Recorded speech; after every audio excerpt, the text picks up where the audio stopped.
ยแพร่เป็นธรรมทานสัพพทานังธรรมทานังชินาติการให้ธรรมะย่อมชนะการให้ทั้งปวงหนึ่งแชร์หนึ่งบุญมีค่าเท่ากับเผยแผ่ธรรมะให้กว้างไกลแชร์ไปมากยิ่งได้บุญมากเป็นการเปิดโอกาสให้คนได้รับฟังธรรมพบปัญญามีความสุขพ้นจากทุกข์ด้วยการฟังธรรมะมาทวงคำมันหมู่บ้านศีลห้าถือเป็นพันธะ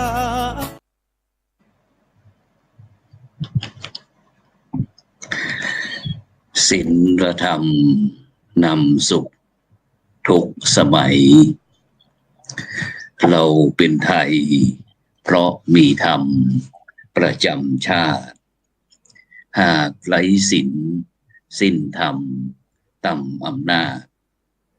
ประเทศชาติจะอยู่ได้อย่างไรกันขอกราบธรรมสวัสดีกับบรรดาท่านผู้ฟังและท่านผู้ชมทุกท่านที่กำลังติดตามช่องธรรมะเป็นทีมทีวีออนไลน์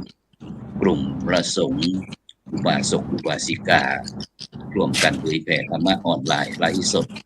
ทาง Facebook ทาง YouTube แล้วก็สถานีวิทยุ FM ขึ้น 104.50 เมกะเฮิรตซ์วัดฝ่ายหินจังหวัดเชียงใหม่ FM 98.75 เมกะเฮิรตซ์วัดปากทางเจริญอำเภอดอยหล่อจังหวัดเชียงใหม่พร้อมทั้งสถานีวิทยุเครือข่ายคลื่นสีขาว8จังหวัดภาคเหนือพร้อมทั้งFacebook ทาง YouTube นะ Facebook ก็พระครูสุนทรธรรมนิเทศวัดชนาทิพย์เฉลิมจังหวัดสตูลFacebook พระครูอภิวัฒนวิกรม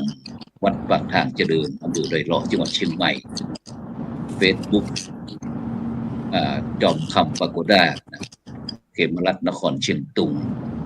Facebook วัดบ้านยืนเมืองยองแล้วก็ Facebook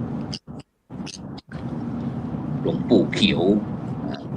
วัดพุทธภาวนาเวสเตอร์โรดจากประเทศสวีเดนพร้อมทั้งภาคีเครือข่ายทุกๆสถานี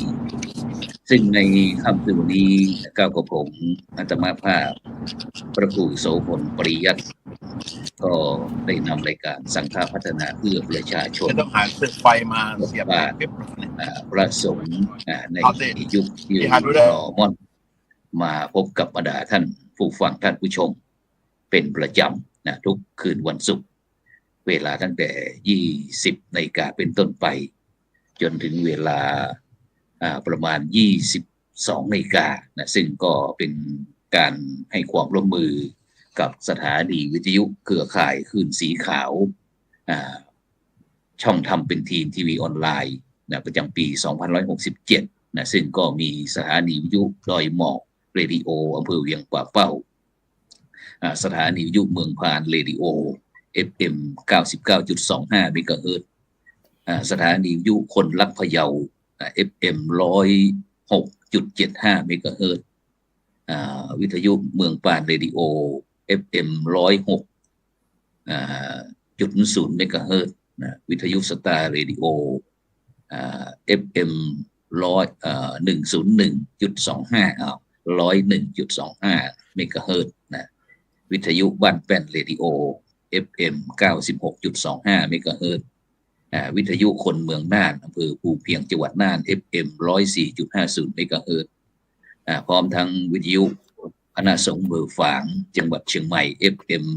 100.25 เมกะเฮิรตซ์วิทยุคลื่นธรรมะของชุมชนวัดห้วยตองสัก FM 98.75 เมกะเฮิรตซ์วิทยุบ้านป่าแฝกอำเภอแม่ใจจังหวัดพะเยาคลื่น FM 98.0 เมกะเฮิรตซ์แล้วก็วิทยุแม่ขจานโมเดิร์นเรดิโอ FM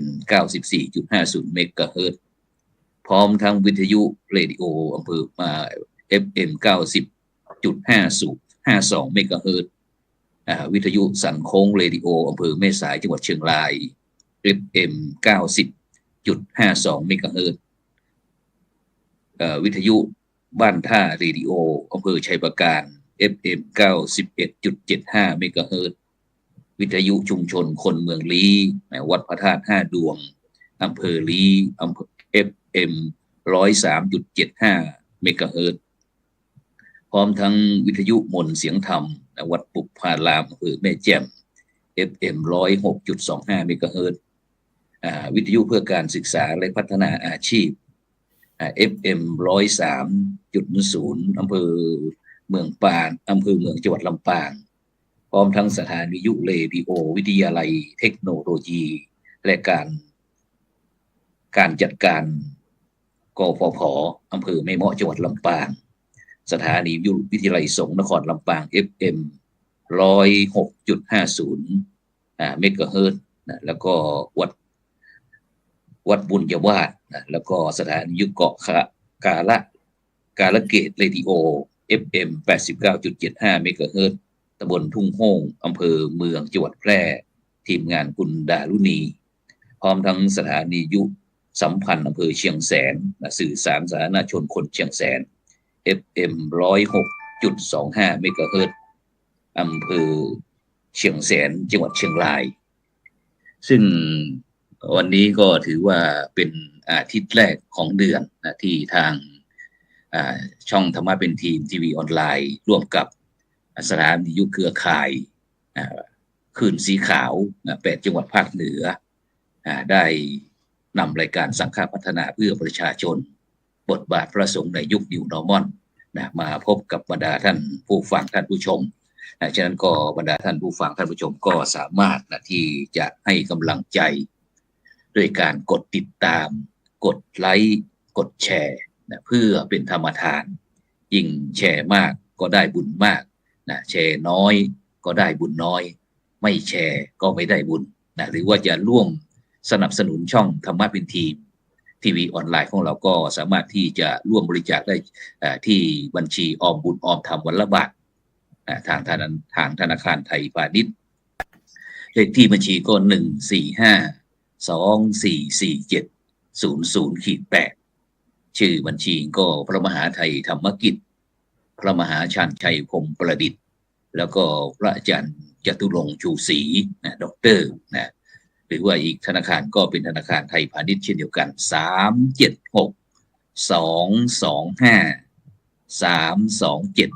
376-225-327-2ชื่อบัญชีก็พระมหาดวงทิพย์ปริยัตถารีตามกำลังเจตนาซึ่งวันนี้ก็เช่นเดียวกันบรรดาท่านผู้ฟังท่านผู้ชมที่ติดตามทาง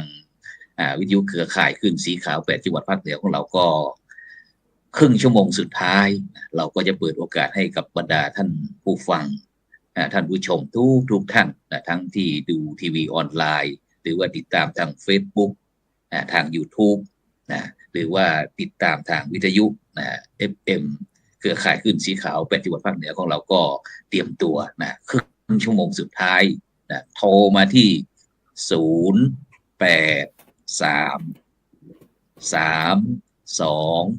08324798ทันกันหรือเปล่าเตรียมปากกาอีกรอบก็ได้ปากกาดินสอจากFC ต่างๆจากคลื่นชุมชนต่างๆเตรียมตัวจดได้เลยนะโทรมาที่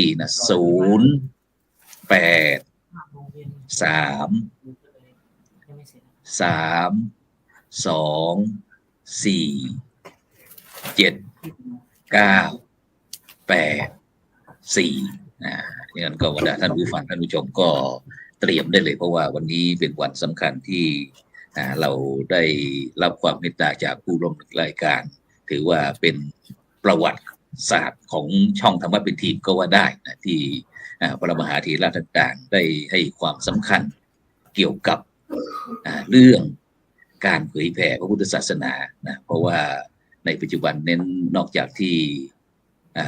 พี่น้องพุทธศาสนิกชนทั้งชาวไทยต่างประเทศจะอยู่ตรงมุมไหนของโลกเราก็สามารถที่จะร่วมสนทนาแลกเปลี่ยนเรียนรู้ร่วมกันได้ซึ่งก็โดยเฉพาะในช่วงนี้นั้นก็อาทิตย์แรกรายการช่องธรรมะเป็นทีมของเราก็ตั้งแต่วันจันทร์ถึงวันอาทิตย์วันจันทร์ก็จะเป็นรายการคลินิกธรรมทีมงานพระมหาพีรวัตรจากอำเภอเมืองจังหวัดชลบุรีวัดนอก วันอังคารก็จะเป็นธรรมบทศึกษานะนี่ก็ทีมงานของท่านอาจารย์ดร.จตุรงค์ชูศรีนะวันพุธก็จะเป็นรายการเสียงธรรมแสงทองทีมงานท่านอาจารย์พระครูอภิวัฒนวิกรมวันพฤหัสบดีนี่ก็เป็นรายการธรรมาภิวัตรทีมงานพระอาจารย์สาธิตทีละปัญโยจากอำเภอแม่เมาะจังหวัดลำปางวันศุกร์นี้ก็รายการสังฆพัฒนาเพื่อประชาชนดำเนินรายการโดยพระครูโสพลปริยัติวันเสาร์ก็พระพุทธศาสนา4แผ่นดินที่จะนำพระพุทธศาสนาวิถีชีวิตเรื่องความเชื่ออะไรต่างไม่ว่าจะเป็นทั้งประเทศจีนประเทศพม่าประเทศลาวแล้วก็ประเทศไทยมาคุยสนทนากันนี่ก็ทีมงานพระครูโสพลปริยัติแล้วก็วันอาทิตย์ก็เห็นธรรมเห็นเราเห็นธรรมทีมงานพระครูโสพลปริยัติเช่นเดียวกันฉะนั้นก็บรรดาท่านผู้ฟังท่านผู้ชมได้ติดตามไปก็เตรียมตัวส่งข้อความมาทางอินบ็อกซ์ก็ได้แล้วก็ที่จะโทรเข้ามานั้นก็ทาง083-324-7984นะครับฉะนั้นก็วันนี้ต้องขอบคุณนะครับอนุโมทนากับพระมหาเถรานุเถระเจ้าคณะพระสังฆาธิการพร้อมทั้งบรรดาท่านผู้ฟังท่านผู้ชมทุกช่องทางที่ติดตามรายการสังฆพัฒนาเพื่อประชาชนฉะนั้นก็เพื่อไม่เป็นการเสียเวลาวันนี้เราได้รับความเมตตาจากพระมหาเถระที่เราไปที่เอาที่สว่างก่อนก็แล้วกันวันนี้มีผู้ร่วมรายการ3รูปนะครับ ไปที่เดชคุณท่านอาจารย์เจ้าคุณพระอุดมบัณฑิตนะครับท่านอาจารย์เจ้าคุณพระอุดมบัณฑิตก่อนนะครับไปที่แป๊บหนึ่งนะครับด็อกเตอร์นะครับรองเจ้าคณะนะครับภาค6นะครับผู้ช่วยเจ้าอาวาสวัดเบญจมาบพิตรดุสิตวนารามกรุงเทพมหานครนะครับแล้วก็คณะกรรมการโครงการหมู่บ้านรักษาศีล5คนเดินนมัสการครับท่านอาจารย์ครับผมถวายความเคารพครับทุกท่านครับครับเช่นเดียวกันครับถวายความเคารพครับครับไปที่รูปที่2เลยนะครับไปที่พระเดชคุณท่านอาจารย์เจ้าคุณพระโกษัยนะครับเจติยรักษ์นะครับด็อกเตอร์นะครับรองเจ้าคณะจังหวัดแพร่นะครับคณะกรรมการโครงการหมู่บ้านรักษาศีล5คนเหนือประธานพระวิปัสสนาจารย์ผลเหนือรุ่นที่10นะครับเจ้าอาวาสวัดพระธาตุช่อแฮอำเภอเมืองแพร่จังหวัดแพร่นมัสการครับผมครับถวายความเคารพครับมาครูบาอาจารย์ทุกรูปครับครับสาธุครับไปที่รูปที่3เลยครับวันนี้ไม่รู้บรรดาท่านผู้ฟังท่านผู้ชมที่เห็นภาพนี้ก็เดาออกแล้วกันนะว่าจะหุ่นขนาดไหนส่วนบรรดาท่านผู้ฟังท่านผู้ชมที่ติดตามทาง FM แล้วก็ฟังเสียงก็แล้วกันไปที่เดชคุณท่านอาจารย์เจ้าคุณพระราชวชิรศรีมาภรณ์ครับรองเจ้าคณะจังหวัดนครราชสีมาครับรองประธานกรรมการบริหารกลางนะครับประธานสมัชชาศีล5แห่งประเทศไทยนะครับผู้ช่วยเจ้าวาดวัดพระนารายณ์มหาราชอำเภอเมืองนครราชสีมาจังหวัดนครราชสีมานมัสการครับพระเดชคุณครับผมครับกราบถวายความเคารพพระเถรานุเถระพระสาธรรมิกทุกรูปแล้วก็ท่านผู้เข้าร่วมรายการทั้ง3รูปนะครับด้วยความเคารพอย่างยิ่งนะครับผมอาจจะอยู่ในมุมมืดนะครับแต่ว่าก็ไม่มืดอย่างที่อยู่ในมุมนะครับยังสว่างอยู่ครับผมครับตอนนี้เสียงชัดเจนครับเสียงชัดเจนครับนะครับเดินทางไปที่ไหนเนี่ยวันนี้หลังจากเสร็จศาสนกิจที่อำเภอพิมายผมก็มีใจระลึกนึกถึงพระมหาเถระผู้มีอุปการะคุณของผมคือสมเด็จพระพุทธาจารย์นะครับก็เลยวันนี้ก็เลยถือว่ามาโอกาสมาสวัสดีปีใหม่ตามวิถีไทยวิถีพุทธหนึ่งก็ได้มาเยี่ยมเยียนหลวงพ่อด้วยนะเพราะว่าหลวงพ่อก็เข้าสู่เป็นพระมหาเถระแล้วนะครับก็ตอนช่วงปีใหม่ปกติผมจะมาวันที่31นะครับมาสวดมนต์มาอะไรแต่ว่าปีนี้ไม่สะดวกนะครับพอจะไปแถวแม่ฮ่องสอนอะไรแถวอย่างนั้นแล้วก็กลับมาก็มีงานก็เหน็ดเหนื่อยก็เลยไม่ได้ไปนะครับก็เลยถือว่าโอกาสนี้ก็เลยมากราบถวายสักการะนะครับแล้วก็ขอพรปีใหม่แล้วก็ได้พูดคุยเรื่องราวกิจการงานของคณะสงฆ์ไปพอเป็นที่ระลึกนึกถึงครับผมแล้วก็ตอนนี้กำลังจะเดินทางกลับโคราชครับแต่ว่าด้วยความห่วงใย ท่านเจ้าคุณอุดมบัณฑิตก็ดีท่านพระครูโสพลก็ดีท่านเจ้าคุณโกสัยก็ดีเนี่ยผมจำใจต้องมานะครับทั้งที่วันนี้นะผมไม่มีคะแนนอะไรเลยเพราะผมอยู่ในมุมมืดนะครับถ้าสว่างเนี่ยผมก็ไม่คงจะได้คะแนนเยอะกันแหละนะครับแต่ก็ด้วยความใจรักครับผมต้องมาครับผมครับฉะนั้นก็บรรดาท่านผู้ฟังท่านผู้ชมที่ติดตามทางนี้เดี๋ยวก็ช่วงครึ่งชั่วโมงสุดท้ายก็โทรให้กำลังใจพระเดชพระคุณท่านอาจารย์เจ้าคุณพระราชวชิรศรีมาพรบอกว่าวันนี้กลัวไม่มีคะแนนครับไปที่ท่านอาจารย์เจ้าคุณอุดมบัณฑิตครับในช่วงนี้เป็นยังไงบ้างครับหลังจากที่ภารกิจรู้สึกว่าเพิ่งเดินทางกลับไปที่กรุงเทพมหานครเช่นเดียวกันครับผมท่านอาจารย์เจ้าคุณครับครับผมก็ภารกิจก็คล้ายๆท่านเจ้าคุณราชวชิรศรีมาพรนะครับก็เป็นกรรมการโครงการหมู่บ้านโครงการวัดประชารัฐสร้างสุขหลังจากที่ตรวจศีล5เสร็จแล้วก็ไปลุยเรื่องของวัดประชารัฐสร้างสุขก็ไปถึงแม่ฮ่องสอนนะครับเดินทางหลายพันกิโลต้องเนื่องจากมีหลายงา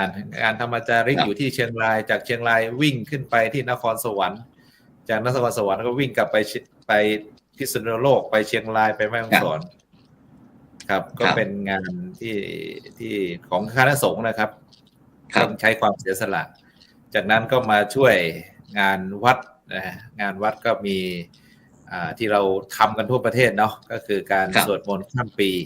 วิถีไทยวิถีพุทธนะครับผมก็มีญาติโยมสนใจเยอะนะครับมาร่วมที่เบญจมาบพิตรดุสิตวนารามรู้สึกว่าคึกคักดีครับครับผมอ๋อครับเดี๋ยวอาจารย์ช่วยตรงที่พระธรรมจาริกคืออะไรครับท่านอาจารย์ครับช่วยขยายให้กับบรรดาท่านผู้ฟังท่านผู้ชมได้เกิดในขณะนี้ท่านผู้ฟังท่านผู้ชมอาจจะติดตามเราทั้งวิทยุชุมชนนะครับแล้วทั้งออนไลน์นะครับทั้งทีวีออนไลน์ทั้ง YouTube ทั้ง Facebook ครับอาจารย์ช่วยขยายนิดหนึ่งครับพระธรรมจาริกมีคืออะไรครับมีหน้าที่ทำอะไรครับช่วยขยายหน่อยในฐานะรองประธานคณะกรรมการพระธรรมจาริกแห่งประเทศไทยครับผมเป็นเยอะเหลือเกินนะครับรู้สึกครับขยายสั้นๆนะครับพระธรรมจาริกนี่ก็เป็นพระที่ไปเผยแผ่พุทธศาสนาแก่พี่น้องบนเขาเราเรียกว่าชาวเขานะครับเริ่มตั้งแต่ปีพ.ศ. 2508มาแล้วครับ08นี่น่าจะเท่ากับอายุของพระเดชพระคุณพระโกสัยเจติยรักษ์หรือเปล่านะปี08แกผม1 ปีครับแกผม1 ปีครับโครงการนี้โครงการนี้เริ่มตั้งแต่ปี08เป็นต้นมาก็เริ่มที่รัฐบาลกับมหาเถรสมาคมเนี่ยรัฐบาลต้องการพัฒนาคุณภาพชีวิตของพี่น้องบนภูเขานะครับก็พอมาเล็งเห็นว่าน่าจะเอาพระพุทธศาสนาเนี่ยไปช่วยพัฒนาทางด้านจิตใจก็เลยร่วมกันระหว่างกรมประชาสังเคราะห์กระทรวงมหาดไทยเดี๋ยวนี้ก็กลายเป็นกรมพัฒนาสังคมและสวัสดิการก็มาเชื่อมประสานกันก็ขึ้นไปด้วยกันครับเหมือนกับพระเป็นผู้นำแล้วก็กรมประชาสงเคราะห์นี่เขาก็เป็นเด็กวัดขึ้นไปแล้วก็ไปทดลองทำในปี07นะครับพอประสบความสำเร็จก็เลยตั้งโครงการพระธรรมจาริกฉะนั้นเนี่ยพระธรรมจาริกก็เหมือนกับไปช่วยรัฐบาลในการ1เนี่ยไปพัฒนาด้านจิตใจ2ไปพัฒนาคุณภาพชีวิตของพี่น้องบนดอยนะครับ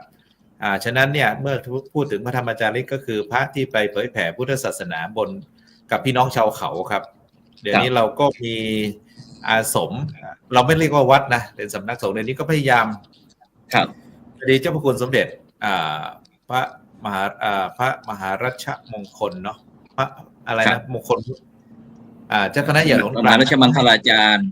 ก่อนไม่ใช่ครับราชมงคลมุนีกลางสมเด็จหนกลางท่านก็ให้นโยบายอะไรนี่ก็นโยบาย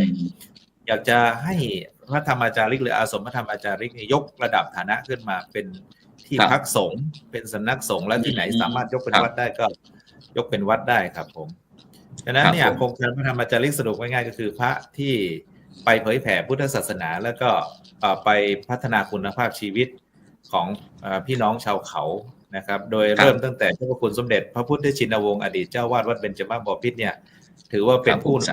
เป็นปฐมประธานพระธรรมจาริกเป็นผู้มีคุณูปการบนภูเขารูปที่2ที่สำคัญที่ทำให้พระธรรมจาริกการเผยแผ่บนดอยเนี่ยมั่นคงก็คือเจ้าคุณสมเด็จพระมหารัชมังคลาจารย์อดีตผู้ปฏิบัติหน้าที่สมเด็จพระสังฆราชก็เป็นประธานคณะพระธรรมจาริกรูปที่2ครับ ปัจจุบันนี้ก็คือพระธรรมวชิราธิบดีเจ้าวาดวัดเบญจมาบพิตรก็เป็นรูปที่3ครับผมครับแล้วก็ไม่กี่วันที่ผ่านมาเห็นว่ามีกิจกรรมที่แม่ตุงติงอำเภออมก๋อยนะครับโดยเฉพาะโครงการธรรมะ600ของเราครับท่านอาจารย์ครับเป็นยังไงบ้างครับคุยบรรยากาศให้บรรดาท่านผู้ฟังท่านผู้ชมฟังหน่อยครับเพราะว่าตอนนี้บรรยากาศของพี่น้องที่ทางบนเขาบนดอยเราบนภูของเราก็ค่อนข้างที่จะเยือกเย็นหรือว่าหนาวก็ได้นะครับผมครับปกติเนี่ยพระพอขึ้นไปเนี่ยเราทำใจอยู่อย่างหนึ่งก็คือกลุ่มชาติพันธุ์หรือพี่น้องชาวเขาเนี่ยเขาก็จะมีความเชื่อความนับถืออาจจะเป็นนับถือผีหรือนับถืออะไรก็แล้วแต่พอพระเข้าไปอยู่เนี่ยเขาก็อาจจะมีความเลื่อมใสศรัทธาในพุทธศาสนาเขาก็มีประชามติประชาคมก็อยากจะมานับถือพุทธศาสนาทีนี้พระธรรมจาริกเนี่ยเมื่อได้กลุ่มได้ก้อนได้หมู่บ้านเนี่ยก็จะแสดงตนเป็นพุทธมามกะวันที่22เนี่ยอยู่ที่22กับ25นะครับ22กับ24กับ24เราเรียกว่าการแสดงตนเป็นพุทธมามกะของกลุ่มชาติพันธุ์2จังหวัด2ตุงครับ22นี่จัดที่บ้านตุงติงอำเภออมก๋อยครับบ้านตุงติงอำเภออมก๋อยจังหวัดเชียงใหม่ครับส่วนวันที่24เนี่ยครับ เป็นของเขตภาค6ก็จัดแสดงตนพี่น้องกลุ่มชาติพันธุ์อาขาจำนวน500ครอบครัวที่พระธาตุดอยตุงจังหวัดเชียงรายครับแม่ตุงติงที่อมก๋อยที่แม่ตุงติงที่อมก๋อยเห็นได้ข่าวว่าพระเดชพระคุณหลวงพ่อพระพรหมเสนาบดีเจ้าคณะภาค7กรรมการมหาเถรสมาคมได้เดินทางเป็นประธานด้วยใช่ไหมครับอาจารย์ครับใช่ครับหลวงพ่อนี่ให้ความสนใจหลวงพ่อพระเดชพระคุณพระพรหมเสนาบดีนะท่านให้ความสนใจเรื่องของการเผยแผ่พุทธศาสนาบนพื้นที่สูงบนดอยเนี่ยเป็นอย่างมากท่านไปหลายที่ท่านจะกลับมาคุยด้วยความสนุกที่ท่านไปแล้วท่านเมตตาไปหลายที่ครับโดยเฉพาะที่ตุงติงเนี่ยท่านไปเป็นประธานให้ไปบรรจุหัวใจพระพุทธชินราชที่ประดิษฐานที่อาสมนี้ให้เสร็จแล้วก็จัดแสดงตนชาวบ้านรอบๆนะประมาณ500ครอบครัวเป็นกลุ่มชาติพันธุ์กะเหรี่ยง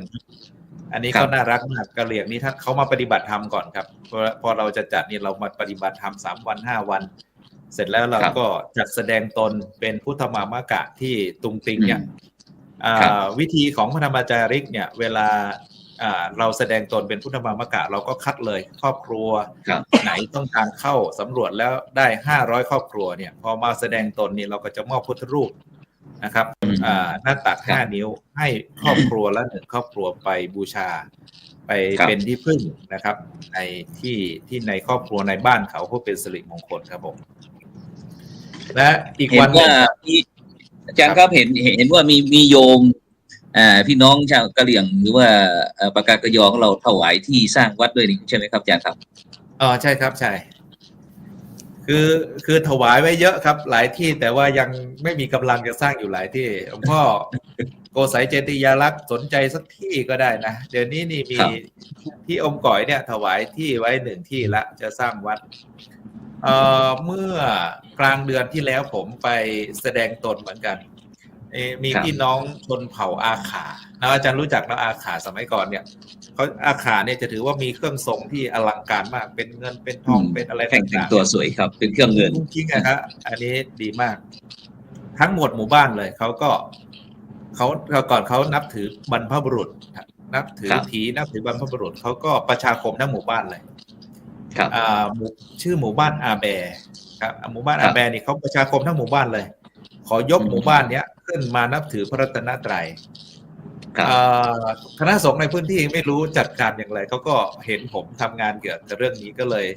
เสนอผมก็ไปจัดแสดงตนเป็นพุทธมามกะหมู่บ้านอาแบตำบลแม่สลองอำเภอแม่ฟ้าหลวงจังหวัดเชียงรายเสร็จแล้วก็ยกพื้นที่ครับพื้นที่ทั้งทั้งพื้นที่ในหมู่บ้านนะให้สร้างวัดผมรับมาแล้วแต่ว่า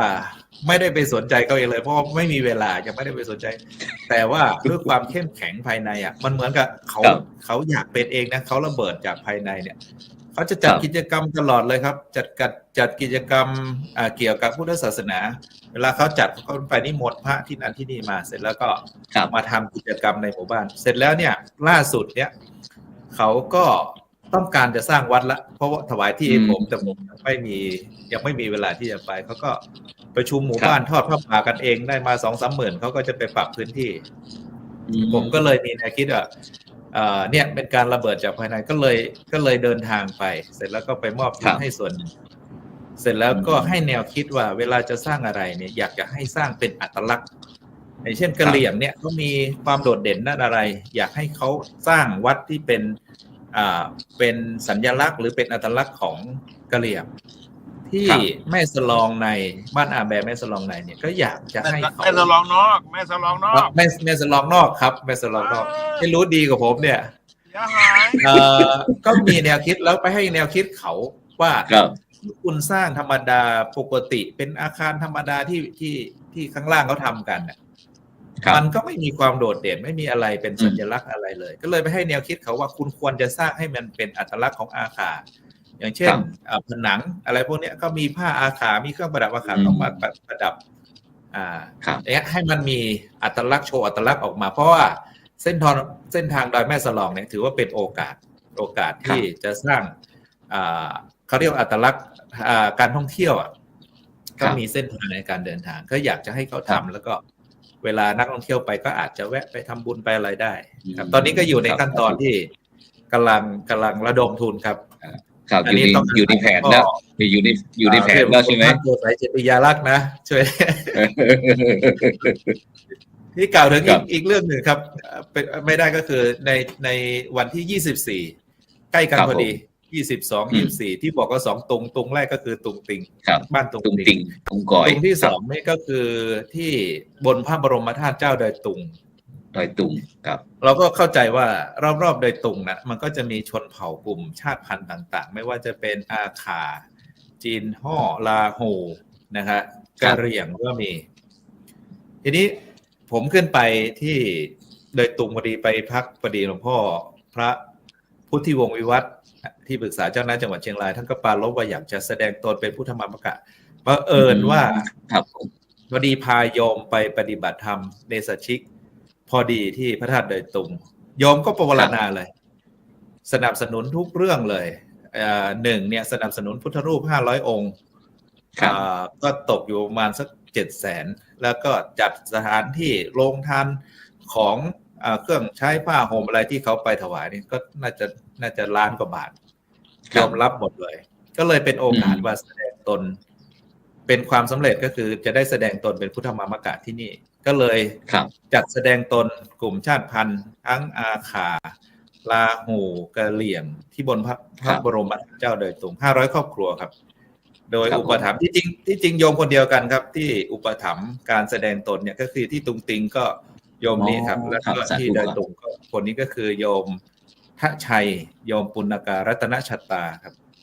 อันนี้ต้องการอนุโมทนาไปด้วยครับผมครับฉะนั้นนี่ก็เป็นภารกิจของพระธรรมจาริกที่ให้บรรดาท่านผู้ฟังท่านผู้ชมที่กำลังติดตามเราทั้งวิทยุชุมชนทั้งออนไลน์ได้รับทราบนะเพราะว่าท่านใดที่อยากจะร่วมกิจกรรมนะพระธรรมจาริกโดยเฉพาะปีนี้ขบวนธรรมะห่มดอยยาวเฟ้ยเดินธุดงค์นะครับตลอดทั้งภาคเหนือของเราครับหลายจังหวัดไม่ว่าจะเป็นที่เชียงใหม่แม่ฮ่องสอนจังหวัดตากแล้วก็เชียงรายด้วยนะครับนี่ก็คือบทบาทของพระสงฆ์นักพัฒนานะครับสังฆพัฒนาเพื่อประชาชนนะครับฉะนั้นเดี๋ยวเราจะไปที่พระเดชคุณท่านอาจารย์เจ้าคุณพระโกษัยเจติยาลักษณ์บ้างครับเพื่อที่จะมีอะไรที่เสริมว่าปีนี้ครับกิจการงานของเดชคุณท่านอาจารย์เจ้าคุณที่วัดพระธาตุจอมแอหรือว่าคณะสงฆ์จังหวัดแพร่นะครับได้ร่วมด้วยช่วยกันทำกิจกรรมอะไรบ้างครับการของท่านอาจารย์เจ้าคุณโกษัยครับผมครับขอกราบถวายความเคารพท่านครูบาอาจารย์ทุกท่านนะครับที่ว่าท่านอาจารย์พระโกโสพลปริยัติผู้ดูแลรายการแล้วก็ครูบาอาจารย์พระมหาเถระที่รับชมรับฟังอยู่แล้วก็เจริญพรญาติโยมสาธุชนทุกท่านก็ขอที่โอกาสกราบสวัสดีปีใหม่ด้วยเจริญพรสวัสดีปีใหม่ด้วยในปีพุทธศักราช2567เพิ่งผ่านมาวันนี้ได้5 วันวันนี้วันศุกร์ที่5 มกราคม 2567 นะเราก็มีความนะสดชื่นสมหวังนะแช่มชื่นเบิกบานนะเฉลิมฉลองวันปีใหม่กันนะครับเนาะนะก็นะปีใหม่สากลนะอนุวัตไปกับนะตามหลักสากลกันแล้วกันนะถึงอะไรถึงอะไรก็ตามนะครับนะเรื่องของศาสนกิจของนะพระสงฆ์เนี่ยนะไม่ยิ่งหย่อนไปกว่าคารวะนะเพราะว่างานราชการหลวงงานชุมชนงานสังคมมากมายหลายประการเนี่ยได้รับฟังการเล่าเรื่องศาสนกิจของพระเดชพระคุณท่านเจ้าคุณอุดมบัณฑิตแล้วในฐานะรองเจ้าคณะภาค 6แล้วก็เรื่องของพระธรรมใจเล็กแล้วก็น่าชื่นใจน่าอนุโมทนาในศาสนกิจนะที่ต้องปฏิบัติทั้งเหนือลงใต้ทั้งกรุงเทพทั้งกลางภาคกลางอะไรต่างๆยิ่งท่านเจ้าคุณพระราชวชิรศรีมาพรอีกกำลังเดินทางกลับขณะนี้กลับวัดที่นครราชสีมากับผมเองก็สนองงานคณะสงฆ์ทั้งในระดับจังหวัดทั้งระดับภาค 6งานหลายงานก็เข้ามาล่าสุดที่ผ่านมาก็ไปเป็นคณะกรรมการตรวจข้อสอบสนามหลวงและทำชั้นตรีร่วมกับพระเดชพระคุณหลวงพ่อเจ้าคณะภาครองภาคกับอาจารย์เจ้าคุณพระอุดมบัณฑิตนี่แหละเราไปตรวจข้อสอบนักทำชั้นตรีกันที่จังหวัดน่านนะครับที่วิทยาลัยสงฆ์นครน่านอันนั้นก็เป็นศาสนกิจหนึ่งเรื่องของงานศาสนศึกษาก็เป็นงานหนึ่งนะครับเป็นงานด้านศาสนศึกษาต่อมาก็ในสนองงานของพระเดชพระคุณพระราชเขมากรเจ้าคณะจังหวัดแพร่ในฐานะที่เป็นประธานพระปฏิเทศนิเทศหนเหนือหรือว่ารองประธานคณะกรรมการพระปฏิเทศนิเทศทั้งส่วนกลางเนี่ยก็มีการจัดประชุมสัมมนาเรื่องของพระปฏิเทศหนเหนือก็ไปช่วยกันสนองงานให้การต้อนรับถวายการต้อนรับกันที่วัดป่าพุทธภูมิก็อันนี้ก็เป็นงานสำคัญตามหลักพรบพระปฏิธรรมที่มีการขับเคลื่อนอยู่ก็เป็นงานของคณะสงฆ์อีกงานหนึ่งที่ในฐานะที่เราเป็นผู้สนองงานก็ต้องสนองงานผู้บังคับบัญชาในพื้นที่นะครับอันนี้คือในพื้นที่ที่เกี่ยวข้องในแพร่และเกี่ยวข้องกับน่านกันยังไม่พอนะครับตอนนี้ก็กำลังเตรียมงานการพระราชทานเพลิงศพของพระเดชพระคุณหลวงปู่พระราชวิสุทธีอดีตที่ปรึกษาเจ้าคณะจังหวัดแพร่เนี่ยก็กำลังเตรียมความพร้อมกันอยู่ก็จะได้อาราธนาสรีระสังขารหลวงปู่ขึ้นนอนปราสาทกันในวันที่14 มกราคมก็จะพระราชทานเพลิงในวันที่21 มกราคมนี้ก็จะมีพระมหาเถระตั้งแต่เจ้าพระคุณสมเด็จพระมหาเถราจารย์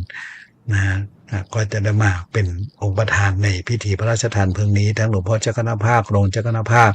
พระเดชพระคุณหลวงพ่อพระพรหมบัณฑิตก็จะมาแสดงพระธรรมเทศนาด้วยก็คณะสงฆ์เมืองแพร่ในฐานะเป็นเจ้าภาพก็เตรียมพร้อมในการถวายการต้อนรับพระมหาเถระที่จะมาเมืองแพร่กันในกลางเดือนมกราคมนี้นะครับอันนี้ก็เป็นงานหนึ่งที่คณะสงฆ์เราก็สนองงานกันเราถือว่าเราสนองงานเราปฏิบัติศาสนกิจถวายเป็นอาจาริยบูชาแด่ครูบาอาจารย์อดีตที่ปรึกษาเจ้าคณะจังหวัดแพร่นะครับอันนี้ก็จำเป็นต้องกล่าวถึงในประเด็นตรงนี้ด้วยอีกประเด็นหนึ่งต่อมาก็คือในฐานะที่กระผมนะครับสนองงานด้านการสาธารณสงเคราะห์ของคณะสงฆ์จังหวัดแพร่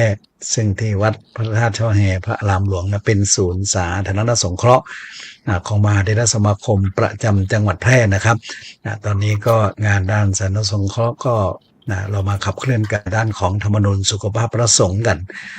ก็ตามนโยบายของรัฐบาลของคณะสงฆ์ด้วยซึ่งตอนนี้ก็มีการลงพร้อมเตรียมความพร้อมลงบันทึกสัญญาปรณากัน12 ภาคีเครือข่ายพระอุโบสถวัดพระเชตุพนนิมนต์มังคลารามกรุงเทพมหานครซึ่งมีพระเดชพระคุณหลวงพ่อเจ้าพระคุณสมเด็จพระมหาเถราจารย์เป็นองค์ประธานอยู่นะครับเมื่อวันที่4ที่ผ่านมาเนี่ยผมไม่ได้ไปร่วมแต่ว่าผมก็ส่งพระลูกศิษย์ตัวแทนไปร่วมในกิจกรรมนี้ซึ่งก็เป็นกิจกรรมหนึ่งที่เราจะต้องมาขับเคลื่อนกันด้านของกุฏิชีวาภิบาลสถานชีวาภิบาลตรงนี้เรื่องการมาใช้สิทธิ์เรื่องของสวสชการอบรมพระคิลานุปถากว่าอสวต่างๆเหล่านี้ก็เป็นพระ สงฆ์ที่เราจะต้องดูแลซึ่งกันและกันโดยเฉพาะในการอาพาธในการเยียวยาการช่วยเหลือในระยะสุดท้ายก่อนจะละสังขารพระช่วยพระไม่ทิ้งกันโยมก็ไม่ทิ้งพระก็ไม่ทิ้งโยมมีอะไรในกรณีอย่างนี้ก็เป็นงานหนึ่งนะครับที่ผมสนองงานในโอกาสทั้งปีที่แล้วและเชื่อมโยงถึงปีนี้ว่าเราจะทำอะไรก็วางแผนกันนะครับอีกส่วนหนึ่งผมเชื่อว่าการขับเคลื่อนเรื่องของโครงการสร้างความปรองดองสมานฉันท์โดยใช้หลักธรรมทางพุทธศาสนาคือหมู่บ้านรักษาศีล 5ก็ตามหรือโครงการวัดประชารัฐสร้างสุขก็ตามหรือการเชื่อมโยงกับภาคีเครือข่ายกระทรวงทบวงกรมอะไรต่างๆที่ผมกำลังทำงานอยู่ร่วมกับในระดับพื้นที่นะครับในพื้นที่ต่างๆเนี่ยก็ไปประสานสัมพันธ์กับทางวัฒนธรรมที่มีการขับเคลื่อนเรื่องของชุมชนวัฒนธรรมนะครับพลังบวรใช้หลักพลังบวรบ้านวัดราชการท้องถิ่นที่จะต้องใช้หลักธรรมในระดับชุมชนขับเคลื่อนเรื่องของพอเพียงเรื่องของวินัยเรื่องของสุจริตเรื่องของจิตอาสาแล้วก็กตัญญูต่างๆเหล่านี้ที่จะต้องมาขับเคลื่อนกันเรียกว่าชุมชนคนทำแล้วก็ยกระดับ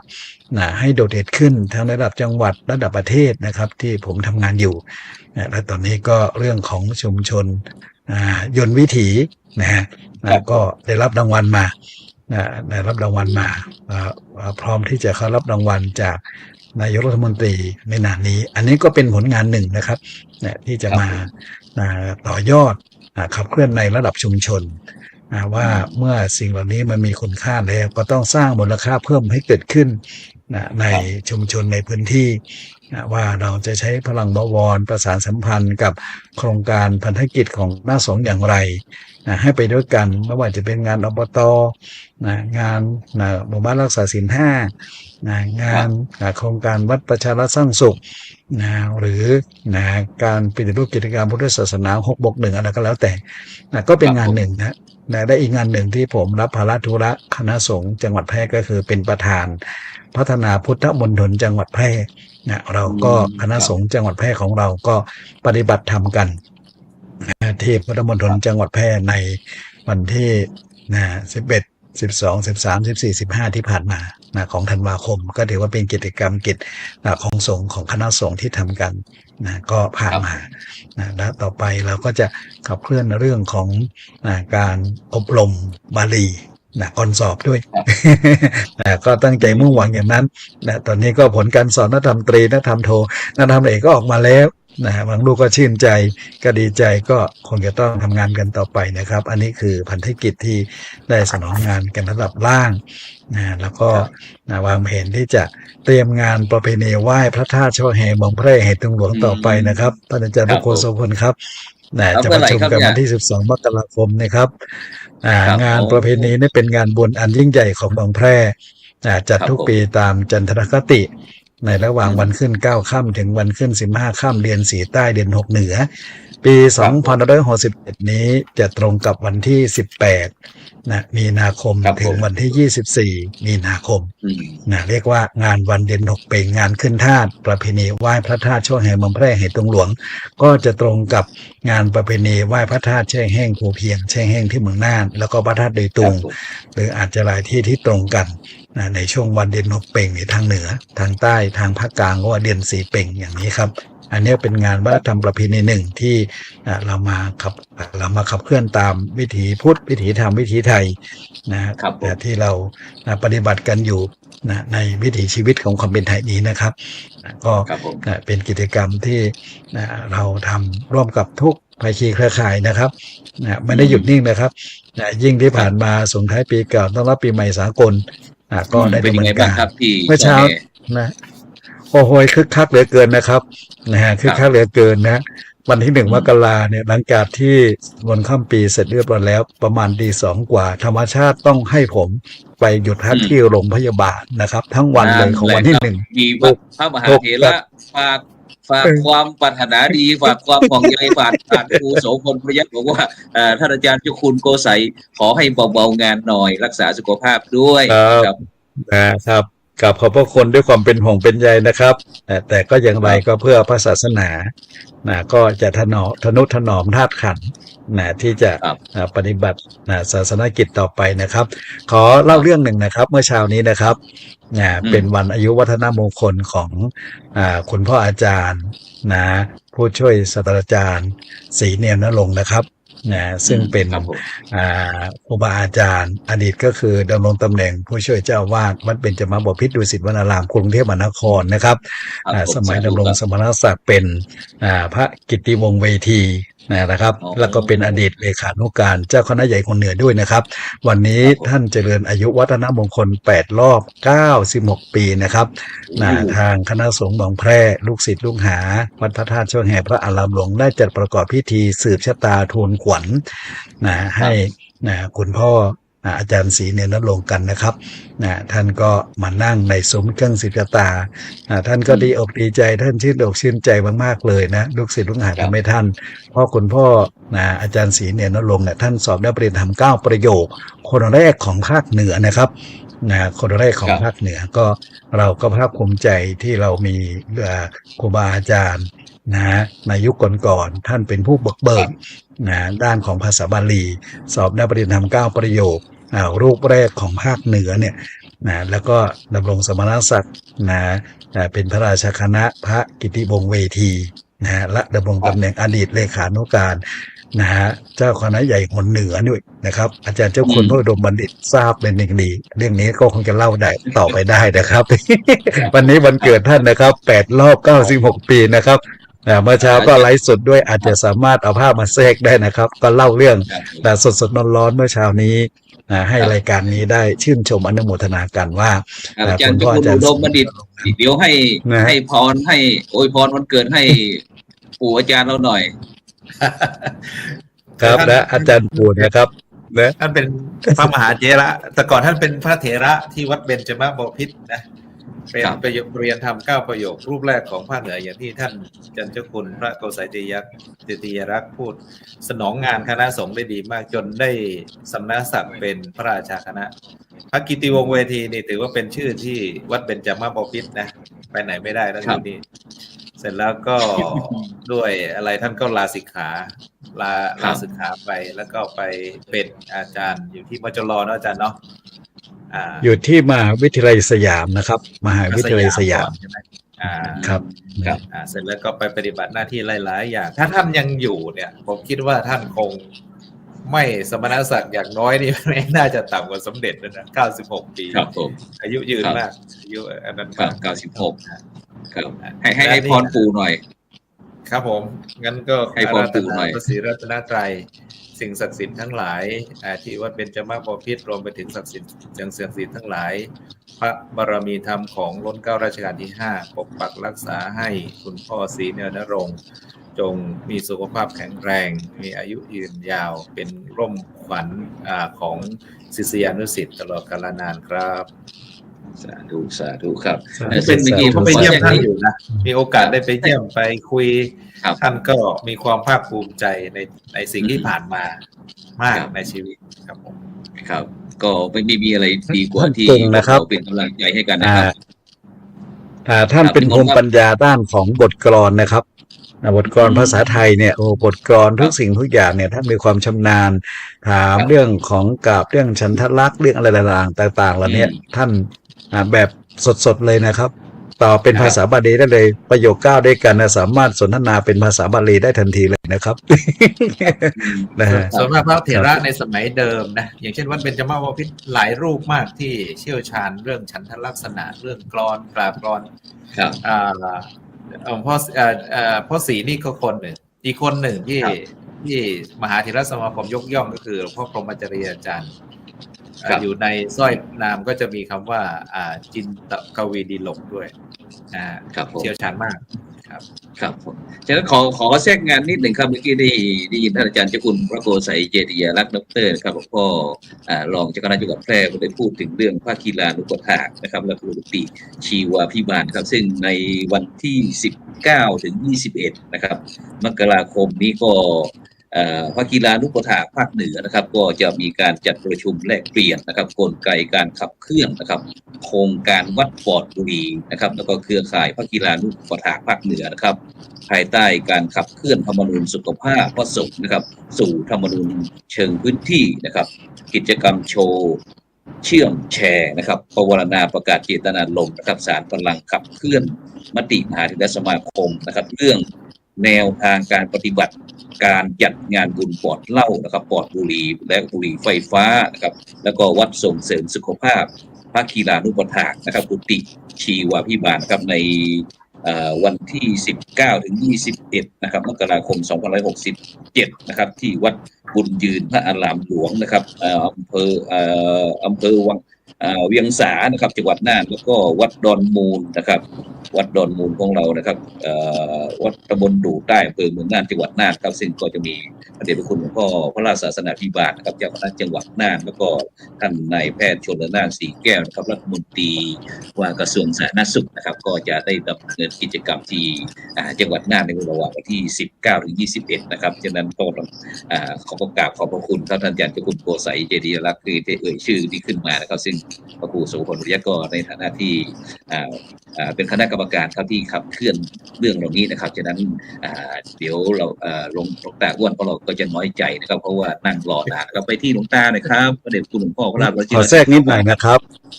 ได้ครับ ขอแทรกนิดหน่อยครับคณะกรรมการเนี่ยเขาจะมาแวะหาผมนะครับ วันที่19เนี่ยก่อนที่จะขึ้นไปน่านคุยกันเรียบร้อยแล้ว ผมก็จะได้ถวายการต้อนรับคณะทำงานนี้ทั้งหมดเลย และอาจจะมีโอกาสได้เยี่ยมชมกุฏิชีวาภิบาลที่วัดพระธาตุช่วแห่วันก่อนท่านปลัดกระทรวงสาธารณสุขท่านก็มาเยี่ยมชมไปครั้งหนึ่งแล้วครับคณะทำงานที่จะขึ้นไปน่านเนี่ยเขาจะไม่แวะหาผมนะครับ อย่างไรก็ขอกราบถวายการต้อนรับนะครับวันอาจารย์เจ้าคุณช่วยเสริมนิดหนึ่งกุฏิชีวาภิบาลมันเป็นอย่างไรคุยให้ฟังหน่อยเบื้องต้นก็กุฏิชีวาภิบาลก็เป็นกุฏิที่เราพัฒนารีโนเวทก็คือกุฏิในวัดนี่แหละจากนั้นก็ทำเป็นสถานในการรักษาพยาบาลในการพักฟื้นของ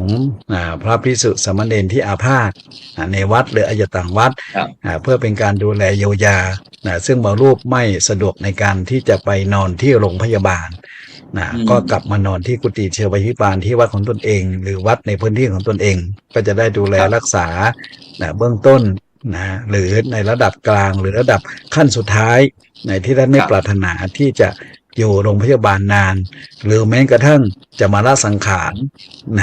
จิตดับสงบละสังขารที่กุฏิชีวาภิบาลเราก็ยินดีและก็พร้อมที่จะรับเป็นเจ้าภาพจัดงานศพให้ท่านด้วยอันนี้คือสิ่งผมปรารถนาอย่างนั้นนะครับ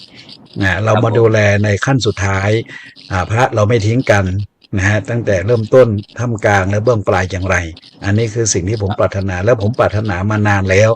ว่าสักวันหนึ่งถ้ามีโอกาสมีบารมีก็จะสร้างโรงพยาบาลวัดพระธาตุช่อแห่งนั่นคือความหวังความปรารถนาพอดีมาสอดคล้องเรื่องของกุฏิชีวาภิบาลแล้วก็สถานชีวาภิบาลที่จะต้องมีการพัฒนาต่อไปนะครับก็เลยเอาเรื่องของกุฏิชีวาภิบาลตรงนี้มาเป็นจุดเริ่มต้นจุดประกายก่อนแล้วก็จะขับเคลื่อนต่อไปเรื่องของสถานชีวาภิบาลสถานชีวาภิบาลอาจจะรับทั้งพระทั้งเณรแล้วก็ฆราวาสเข้ามาสำหรับผู้ป่วยติดบ้านติดเตียงหรือต่างๆที่ไม่สามารถจะอยู่ตรงนั้นได้ต้องเข้ามาอยู่ในสถานที่ตรงนี้แต่ว่าเราต้องเต็มใจนะครับเจ้าของสถานที่หรือบุคคลที่จะดำเนินงานด้านนี้ภาคีลานุปถากพ่อสบต้องเต็มใจต้องทำภาระธุระหน้าที่นี้เราจะไปรังเกียจไม่ได้นะครับเราจะช่วยเหลือเกื้อกูลเราจะเห็นอกเห็นใจกันจนถึงวาระสุดท้ายของชีวิตนะครับเพราะบางที่มีพระสงฆ์อาพาธแล้วปรากฏว่าถูกทอดทิ้งหรือไม่มีใครดูแลแต่ว่าสถานที่ของผมเนี่ยผมเตรียมความพร้อมนะครับผมก็ขอดูแลคนในวัดของผมก่อนแล้วก็บริบทใกล้เคียงที่เรารับภาระธุระก่อนที่อื่นนั้นเราก็จะไปขับเคลื่อนทุกอำเภอเราทำที่นี่เป็นต้นแบบก่อนนะครับความตั้งใจเป็นอย่างนั้นนะครับครับกับสาธุครับซึ่งเผลอแป๊บเดียวนะครับก็ปีใหม่อีกรอบนะครับฉะนั้นไปที่พระเดชคุณท่านอาจารย์เจ้าคุณพระราชวชิรศรีมาพรครับตาอ้วนของเราครับเพราะว่านั่งรอนานนะครับเกือบชั่วโมงนะครับเป็นยังไงบ้างครับท่านพระเดชคุณครับตอนนี้ถึงไหนแล้ว ตอนนี้เข้าใกล้สระบุรีแล้วครับผม สระบุรีอย่าลืมเลี้ยวขวานะครับ แล้วก็เลี้ยวขวาแล้วก็จะไปใกล้แล้วครับ เพราะว่าผมไม่ได้ทำอะไรนั่งเฉยๆครับ นั่งฟังครับ ครับฟังแล้วเป็นยังไงบ้างครับได้ยินทั้งอาจารย์เจ้าคุณอุดมบัณฑิตแล้วก็อาจารย์เจ้าคุณโกษัยเกียรติยาลักษณ์นะครับฟังแล้วเป็นไงบ้างฟังแล้วก็ได้ความรู้สึกว่างานของพระนี่มากมายเลยนะถ้าพูดถึงเรื่องจิตอาสาที่มีเนี่ยครับคงจะต้องใช้ผ้าสัก2 ผืนพันคอให้นะครับเพราะว่าเห็นเขาบอกว่าอยากสบายให้บวชเป็นพระนี่ครับอาจารย์ครับอ๋อมันเป็นวลีคำพูดเสียดสีนะครับจริงๆเพราะว่าถ้าโดยความจริงถ้าว่าบวชพระสบายผมว่าวัดพระธาตุช่อแฮนี่คงจะต้องก่อสร้างกุฏิเพิ่มปีละ20 ห้องนะครับแต่ที่ได้มันลดไปเรื่อยๆนี่คือความจริงนะครับเพราะนั้นไอ้คำวลีที่เอามาบูลลี่พระอะไรเนี่ยคงใช้ไม่ได้นะครับถ้าไปดูความจริงแล้วใช้ไม่ได้นะเนี่ยเป็นพระอย่างเจ้าคุณอุดมบัณฑิตเนี่ยก็ตำแหน่งซ้ำซ้อนกันจะโอ้ยหลายเหลือเกินอันนี้เนี่ยว่าชมนะที่ซ้ำซ้อนไม่ใช่อะไรเพราะว่าความสามารถของท่านคืองานนี่เขาจะเลือกคนทำงานนะถ้าคนทำงานใช้ไม่ได้งานมันก็จะไปหานะครับถ้าเป็นวัตถุมงคลครับว่าของเลือกเจ้าของอ่ะถ้าเจ้าคุณโกษัยก็เช่นเดียวกันสมที่เป็นเจ้าอาวาสด้วยนะเพราะว่าคำว่าเจ้าอาวาสนี่คือผู้ครอบครองทั้งหมดทั้งสิ้นนะครับแม้ว่าท่านจะเป็นรองเจ้าคณะจังหวัดก็จริงแต่ว่างานของท่านเนี่ยไล่มาจนกระทั่งถึงกุฏิชีวาพิบาลแล้วต่อไปเดี๋ยวผมจะฝากท่านเจ้าคุณลงไปตรงนั้นด้วยเพราะว่าตอนนี้ท่านกำลังจะระยะขาดมิตรแล้วนะครับทำให้เห็นภาพชีวิตของพระนี่โอ้โหทำงานให้สังคมปกตินะข้าราชการเนี่ยถ้าตายในหน้าที่เนี่ย7 ชั้นยศนะปุ่มมันเนี่ย7 ชั้นยศเลยคุมล่างด้วยธงชาติด้วยถ้าต่อสู้แล้วแสดงความกล้าหาญให้9 ชั้นเลยมีพระอย่างเดียวแล้วครับที่ไม่ได้อย่างเขาสวัสดิการมรณภาพเราเป็นยังไงสวัสดิการนี่ไม่ได้กับเขาแล้วครับไม่ได้เท่าเขาด้วยนี่ขนาดเป็นเจ้าคุณนะเนี่ยนี่ขนาดเป็นเจ้าคุณนะพระราชวชิรเสมาภรณ์มรณภาพในขณะปฏิบัติหน้าที่นี่7 ชั้นยศนี่จะถึงชั้นไหนเนี่ยผมตันแล้วเลยครับผมตันแล้วไม่ต้องแต่ว่าเปรียบเทียบให้ฟังว่าผมยังมานั่งคิดว่าถ้าให้พระทำงานเท่ากับโยมเนี่ยในด้านขององค์ประกอบของการทำงานเนี่ยผมว่างานมันประเทศไทยเนี่ยมันจะดีมากเลยนะแต่ที่มันไม่ไปไหนมาไหนอย่างเงี้ยให้พระทำงานอย่างเดียวโดยไม่ได้เหลียวให้ครบองค์ประกอบอ่ะงานอย่างเจ้าคุณอุดมเนี่ยเป็นรองพระธรรมจาริกไปเยี่ยมก็ไปเยี่ยมไปยิ้มให้เฉยมันจะได้อะไรมันต้องเอาปัจจัยไปมอบให้มันต้องไปให้ขวัญและกำลังใจอย่างนี้เขาจึงจะสามารถที่จะไปสร้างวัดต่อได้รับมาแล้วผมมีเนื้อที่หลายวัดเหลือเกินตอนนี้แต่ว่ายังไม่ได้ไปติดตามนี่เห็นไหมเห็นรอยไหมครับเห็นไหมยอมหรือยังไปติดตามเรียบร้อยมอบปัจจัยไปเรียบร้อยและตอนนี้กำลังรอผ้าป่าหลวงตาอ้วนนี่แหละเรียกว่าจะทำอะไรก็ฆ่าหมูในคอกนี่แหละคำนวณไทยว่าฆ่าหมูในคอกไปฆ่าใครเราเอาแต่พวกเดียวกันก่อนที่มาถึงตาอ้วนนี่เอาหลวงพ่อรองเจ้าคณะจังหวัดแพร่ซะก่อนเนี่ยเศรษฐีมหาเศรษฐีนะองค์นี้นะเขาถามเรื่องกุฏิชีวาภิบาลวันนั้นได้ไปเจอที่วัดห้วยปากั้งไม่ใช่เหรอไปที่ปากั้งก็เจอไปที่หนองกระดุงเนี้ยก็เจอบางทีมันหลายเวอร์ชันเหลือเกินเดี๋ยวก็พระสงฆ์ผู้บริบาลพระภิกษุค่ายเดี๋ยวก็พระเป็นคีลานุปถากเดี๋ยวก็พระนักชีวบาลแล้วก็อะไรต่ออะไรหลายอย่างที่เห็นในเนื้อเดียวนี่นะเห็นในเนื้อเดียวนี่นะแต่ว่าไอ้กุฏิชีวบาลนี่คือเขาทำให้เฉพาะพระแต่สถานชีวพิบาลเนี่ยให้คนทั่วไปบางทีเดี๋ยวนี้คนเนี่ย คนที่อยู่ในหมู่บ้านเขาไม่มีลูกมีหลานที่จะพอดูแลเพราะเขาไปทำงานทำอะไรก็ให้มาอยู่รวมกันเป็นสถานชีววิบาลที่วัดแต่พระก็แยกออกมาเป็นกุฏิก็คือเอาไว้ดูแลพระป่วยเลยไม่ต้องอะไรมากหรอกเอาดูแลพระป่วยหรือถ้าจะตายตรงนั้นก็สามารถที่จะรับเป็นสถานที่ตายได้ด้วยอะไรอย่างเงี้ยเนี่ยชีววิบาลก็แค่นั้นแหละขออนุญาตนิดนึงครับตะอ้วนแทรกหน่อยในฐานะพูดนั้นจะได้พูดติดยาวๆวันนั้นที่ไปเห็นห้วยปะกั้งเนี่ยเขาทำกุฏิชีวพิบาลเขาทำเรื่องชีวพิบาลเนี่ยมี200เตียงเนื่องจากเขาทำโรงพยาบาลด้วยแล้วมี200เตียงแล้วเขามีอีกส่วนหนึ่งพระเดชพระคุณพระราชวชิรศรีมาภรณ์ไม่ได้ไปผมก็ไปดูจริงๆหมายความว่าเขามีคนแก่ที่รับมาแล้วเป็น10-20 คนแล้วก็แต่ละคนบางคนติดเตียงบางคนสามารถนั่งทำอะไรได้บ้างเนี่ยเขาก็มาอยู่รวมกันหมดเลยอันนี้ไปเห็นจริงๆที่เขาทำนะครับคือไปเห็นที่หนองกระดูกเนื้อก็เห็นแต่เตียงยังไม่เห็นพระยังไม่เห็นโยมแต่ไปเห็นที่ห้วยปะกั้งเนี่ยเห็นแล้วครับการนิมนต์ครับเสริมหลวงพ่อเป็นพระราชวชิรศรีมาภรณ์จะว่าผมไม่ไปไม่ได้นะผมมีภาพด้วยนะผมไปถ่ายภาพคนแก่ที่นั่งกินข้าวกันรวมกันนะแสดงก็ไปด้วยกันจำไม่ได้จำไม่ได้ครับก็มันก็เป็นบทบาทของพระสงฆ์อย่างหนึ่งเป็นงานสาธารณสงเคราะห์ที่สืบเนื่องมาจากเรามีธรรมนูญสุขภาพพระสงฆ์ครับเสียงหายแต่อ้วนเดชพระคุณพระราชวชิรศรีมาภรณ์เสียงหายรถกำลังวิ่งอยู่ท่านพูดได้เมามันแต่ว่าเสียงไม่ออกนะสงสัยจะไม่ได้ยินเราด้วยนะครับไม่ได้ยินด้วยครับก็เป็นบทบาทหนึ่งของพระสงฆ์นะที่ผมไปเห็นไปรู้เพราะว่านอกจากไปตรวจศีล5แล้วเนี่ยพอไปตรวจโครงการวัดประชารัฐเนี่ยมันก็มีความเกี่ยวเนื่องที่ทำเรื่องของกุฏิชีวพิบาลไปดูที่หนองกระดูกเนื้อเอาตั้งอ้วนถ้าเสียงมาแล้วก็นิมนต์พูดต่อนะครับนี่ผมพูดในขณะที่เสียงไม่มีตั้งอ้วนไม่มีเสียงไปตรวจที่วัดหนองกระดูกเนื้อเขาก็ทำเป็นศูนย์เลยศูนย์ชีวพิบาลโดยมีหน่วยงานต่างๆเข้าไปช่วยมันเป็นข้อสังเกตอยู่อย่างหนึ่งนะถ้าพระทำสำเร็จแล้วจะมีหน่วยงานทุกหน่วยเลยไม่ว่าชุมชนไม่ว่าอะไรต่างๆวิ่งเข้าไปแล้วก็ไปใช้สาธารณประโยชน์ไปดูที่ห้วยปะกั้ง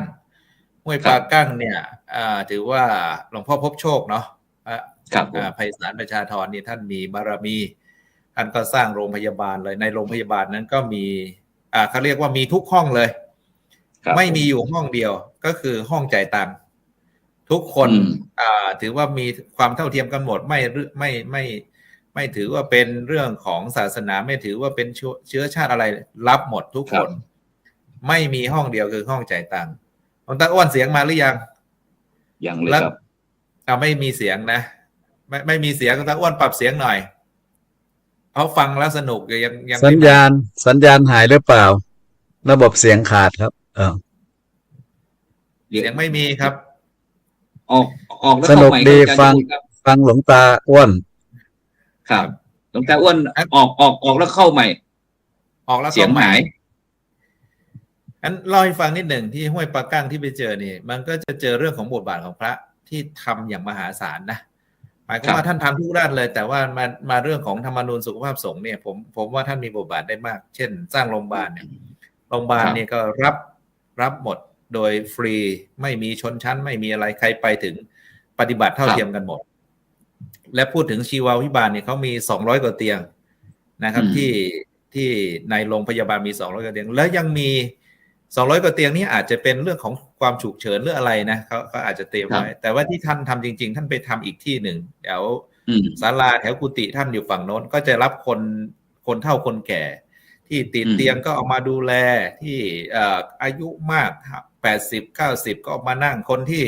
สามารถช่วยเหลือตัวเองได้ก็มานั่งรับประทานอาหารกันวันนั้นผมไปกับหลวงตาอ้วนพอดีผมจำไม่ได้ไปด้วยกันก็มานั่งช่วยเหลือส่วนพวกที่ติดเตียงก็เอาไปบริการที่เตียงอันนี้ถือว่าทำบทบาทได้ดีมากได้เห็นชัดเจนครับผมอาจารย์เจ้าคุณครับเมื่อกี้ท่านอาจารย์เจ้าคุณพระราชวชิรศรีมาภรณ์ได้พูดว่า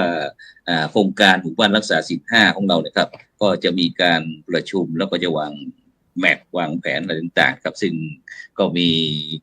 หลายหน่วยงานเขาก็อยากจะให้ว่าไอโครงการชีวาภิบาลหรือว่าพระกีฬานุปถากเนี่ยได้บรรจุนะครับเข้าในสู่โครงการหมู่บ้านรักษาศีล5ที่ว่าเป็นส่วนหนึ่งนะครับของหมู่บ้านรักษาศีล5นี่ครับ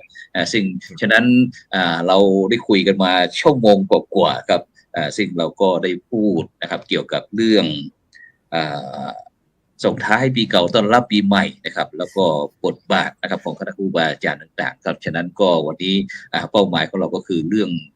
เราจะมาสรุปนะครับกับเรื่องโครงการหมู่บ้านรักษาศีล5ด้วยนะครับฉะนั้นก็โดยเฉพาะในช่วงนี้นะครับก็พี่น้องหมู่บ้านรักษาศีล5ต้นแบบต่างๆก็รอฟังอยู่นะครับว่าเมื่อไหร่หมู่บ้านรักษาศีล5จะได้จัดมหกรรมหมู่บ้านรักษาศีล5ที่วัดไร่ขิงนะครับจังหวัดนครปฐมอาจารย์พอจะทราบข่าวบ้างไหมครับผม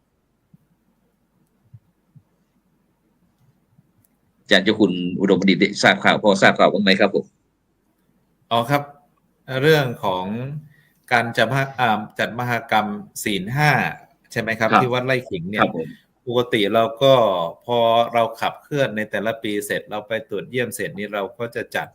มหกรรมใช่ไหมอย่างปีที่แล้วเราก็จัดปีนี้ก็รู้สึกว่ามีกำหนดการออกมาแล้วนะครับท่านพระครูโสพลแต่ว่าผมพอดีผมไม่ได้เตรียมข้อมูลมาว่าวันไหนน่าจะไวๆนี้นะครับเราก็จะได้สรุปผลงานอะไรต่างๆรวมไปถึงการแสดง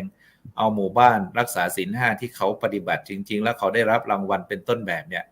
ก็จะเอามาแสดงในงานวันนั้นครับส่วนเรื่องกำหนดการเนี่ยผมไม่แน่ใจว่าวันไหนผมไม่ได้เตรียมข้อมูลครับขออภัยครับผมฉะนั้นก็น่าจะประมาณก็คงจะปลายเดือนนะครับประมาณหรือว่าต้นเดือนกุมภานะครับปลายเดือนมกราคมเพราะว่าปีที่แล้วนี่เราจัดเมื่อวันที่21นะครับถึง25มกราคม2566นะครับที่วัดไร่ขิงพระอารามหลวงตำบลไร่ขิงอำเภอสามพรานจังหวัดนครปฐมนะครับฉะนั้นตอนนี้ก็บรรดาท่านผู้ฟังท่านผู้ชมก็กำลังติดตามรายการสังฆพัฒนาเพื่อประชาชนบทบาทพระสงฆ์ในยุคนิวนอร์มอลซึ่งก็กับผมธรรมภาพพระครูโสพลปริยัติผู้ดำเนินรายการเลขานุการคณะกรรมการโครงการหมู่บ้านรักษาศีล5คุณเหนือและพร้อมทั้งพระเดชพระคุณท่านอาจารย์พระราชวชิรศรีมาพรนะครับรองประธานบริหารกลางนะครับแล้วก็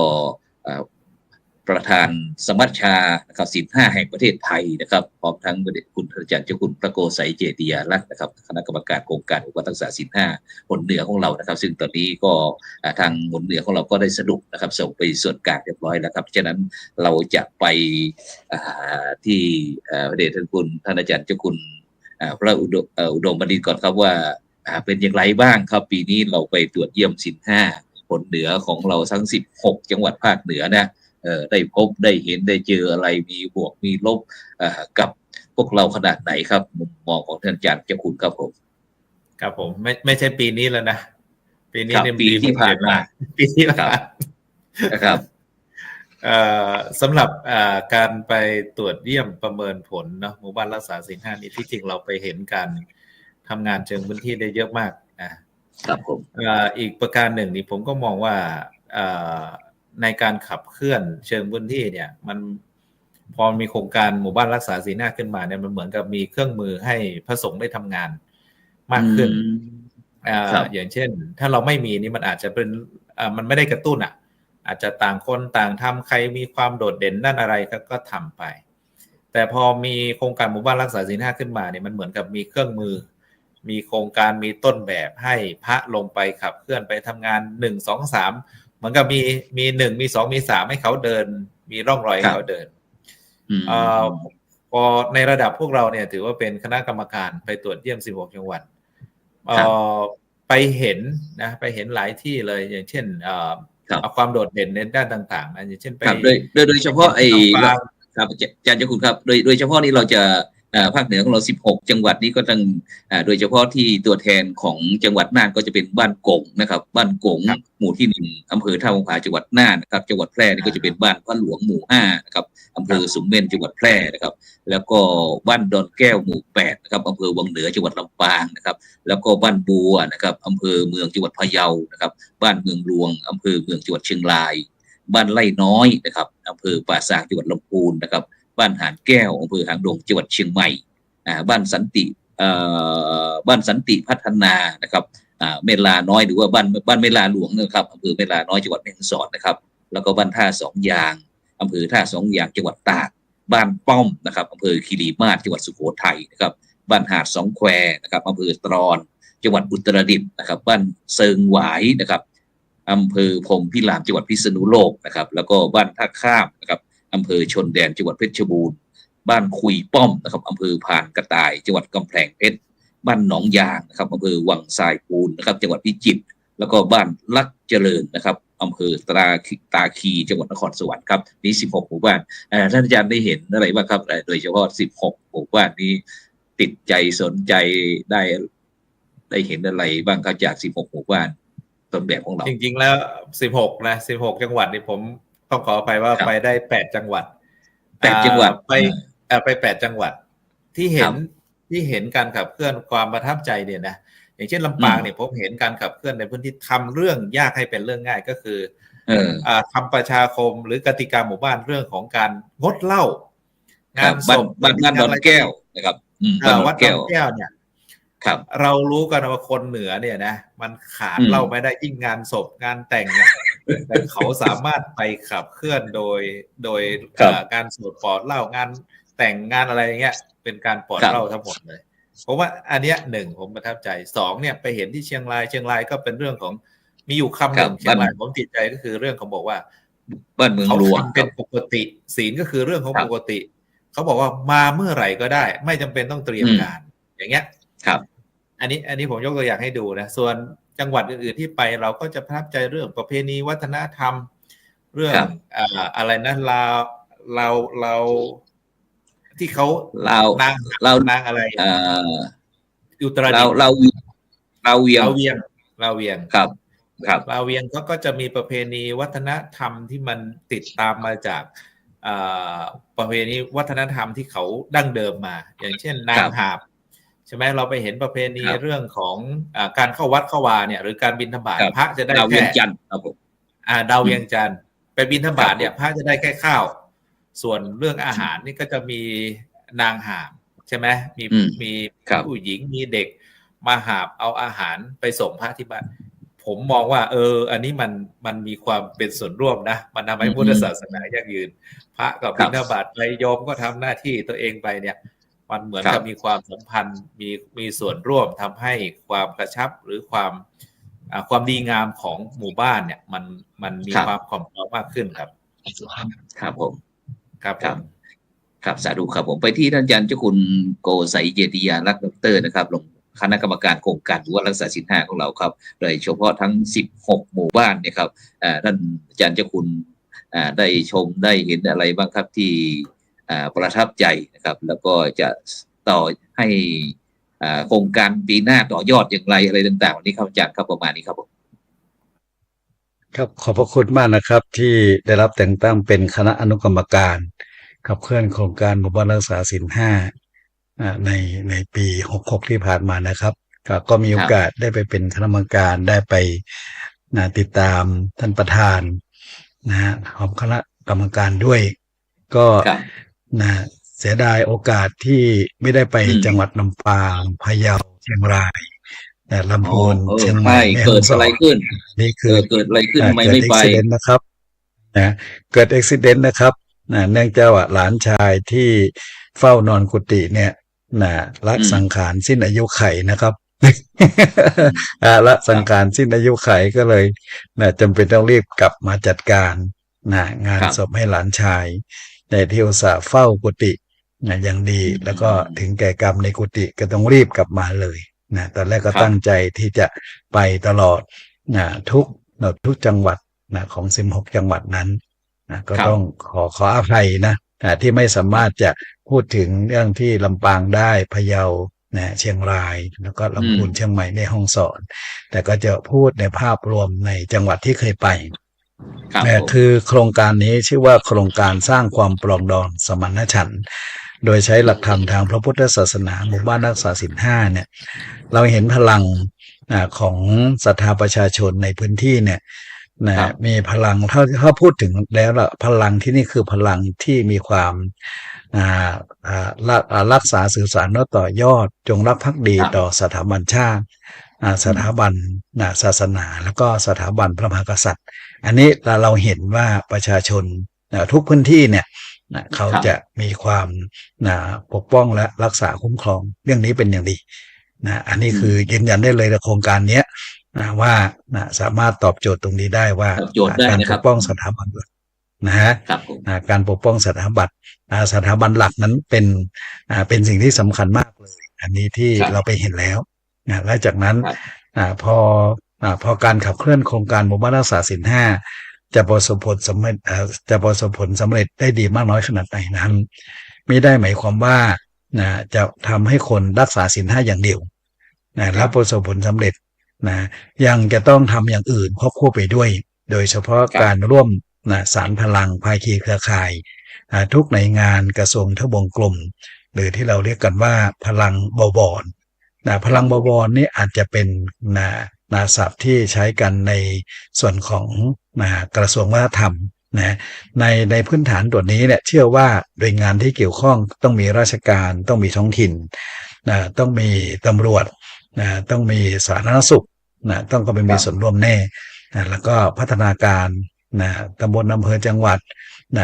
แม้กระทั่งสถานศึกษาก็ขาดไม่ได้นะครับกระทรวงศึกษาธิการเนี่ยก็ขาดไม่ได้เหมือนกันเพราะนั้นเวลาเราลงไปเนี่ยเราจะเห็นความร่วมไม้ร่วมมือของทุกพื้นที่จะต้อง ครับ สานสัมพันธ์ซึ่งกันและกันแต่ละพื้นที่นั้นบริบทก็แตกต่างกันไปยกตัวอย่างเช่นที่จังหวัดตากอำเภอท่าสองยางเราเห็น ครับ ความเข้มแข็งของความเป็นชาติพันธุ์ชาติพันธุ์ของชาวปากยอเนาะเราเห็นความเข้มแข็งที่เขามี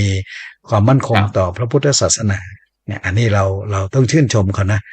ว่า ครับ เขามีความมั่นคงต่อพุทธศาสนาเป็นอย่างมากเลย ถึงแม้ว่าเขาจะอยู่ห่างไกลชนบทแค่ไหนอย่างไร แต่ความมั่นคงด้านพุทธศาสนานั้นเขามี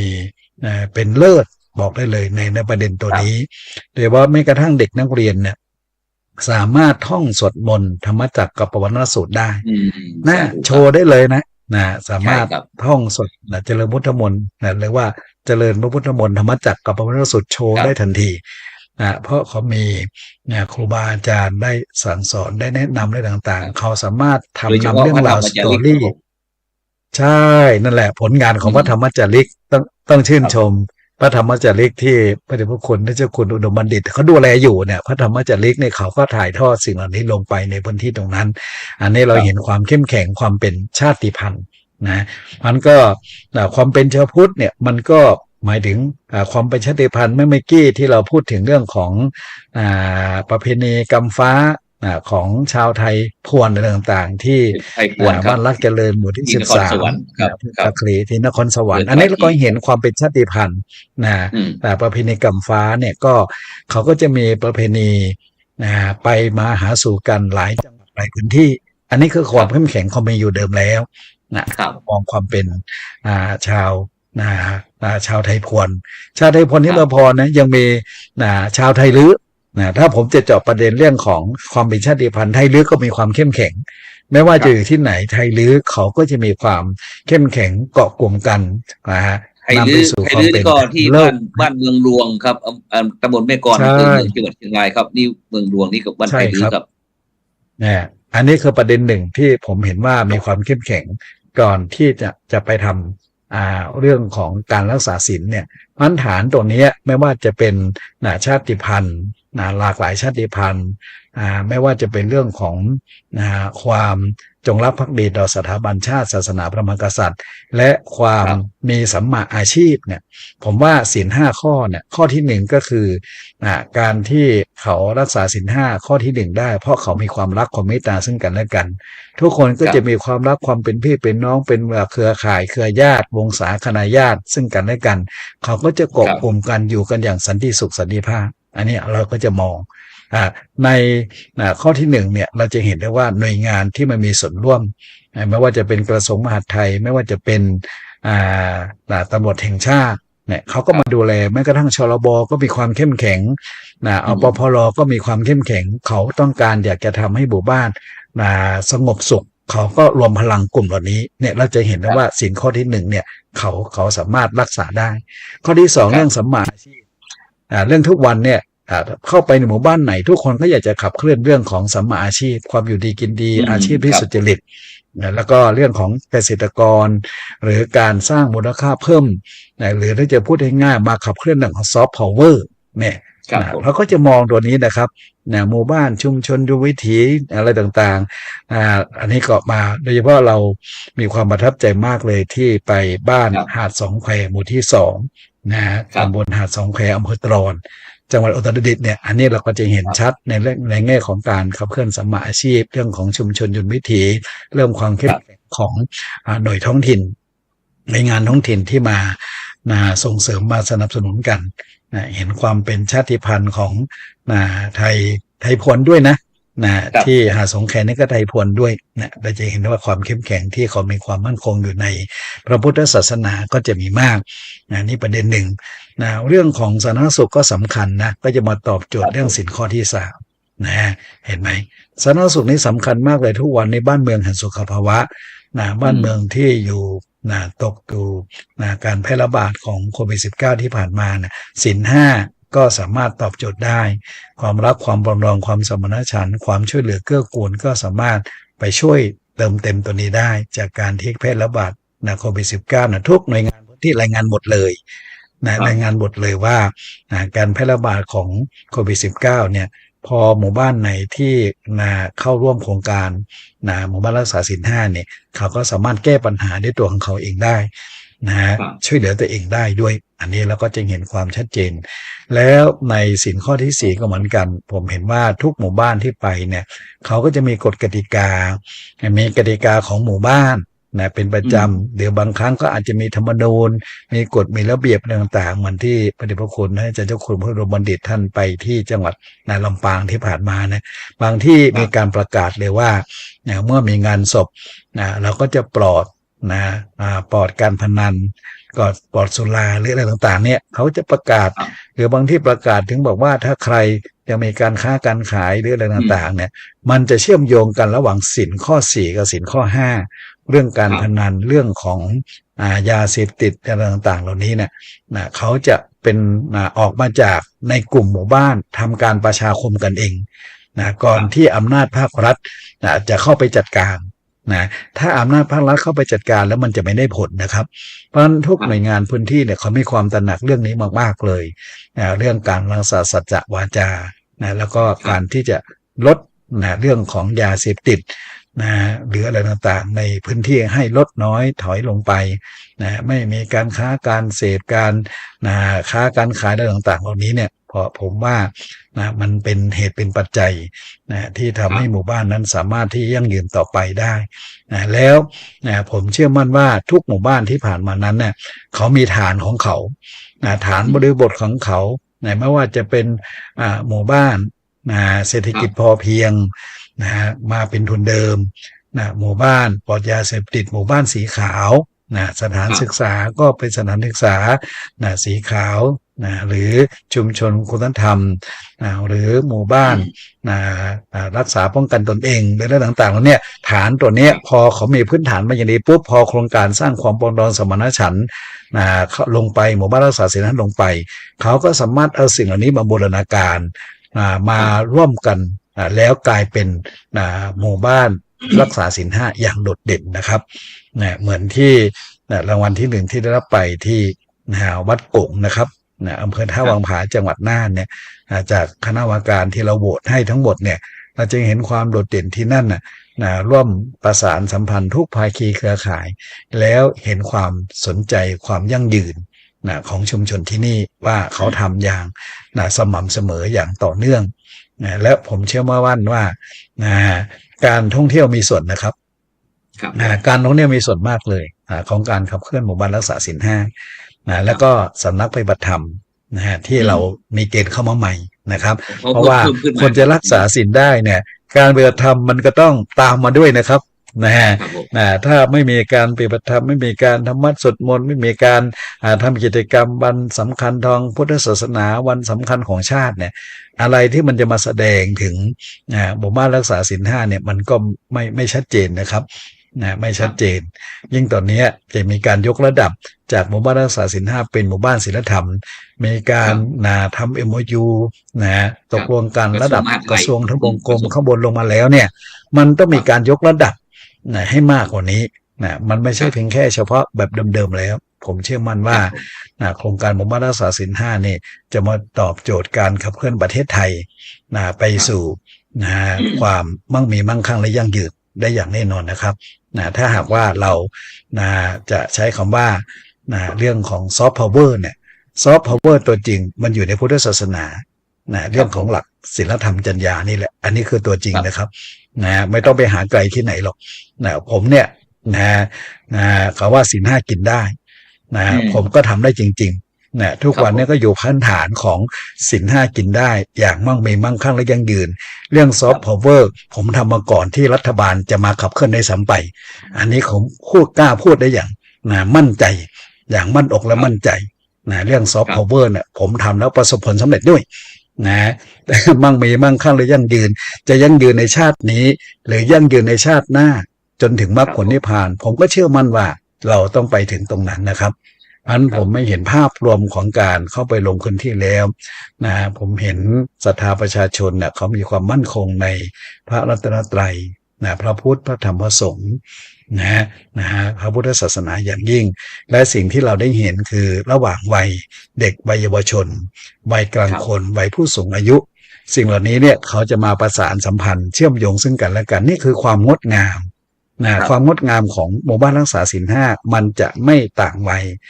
ไม่ใช่ว่าขาดช่วงวัยใดวัยหนึ่ง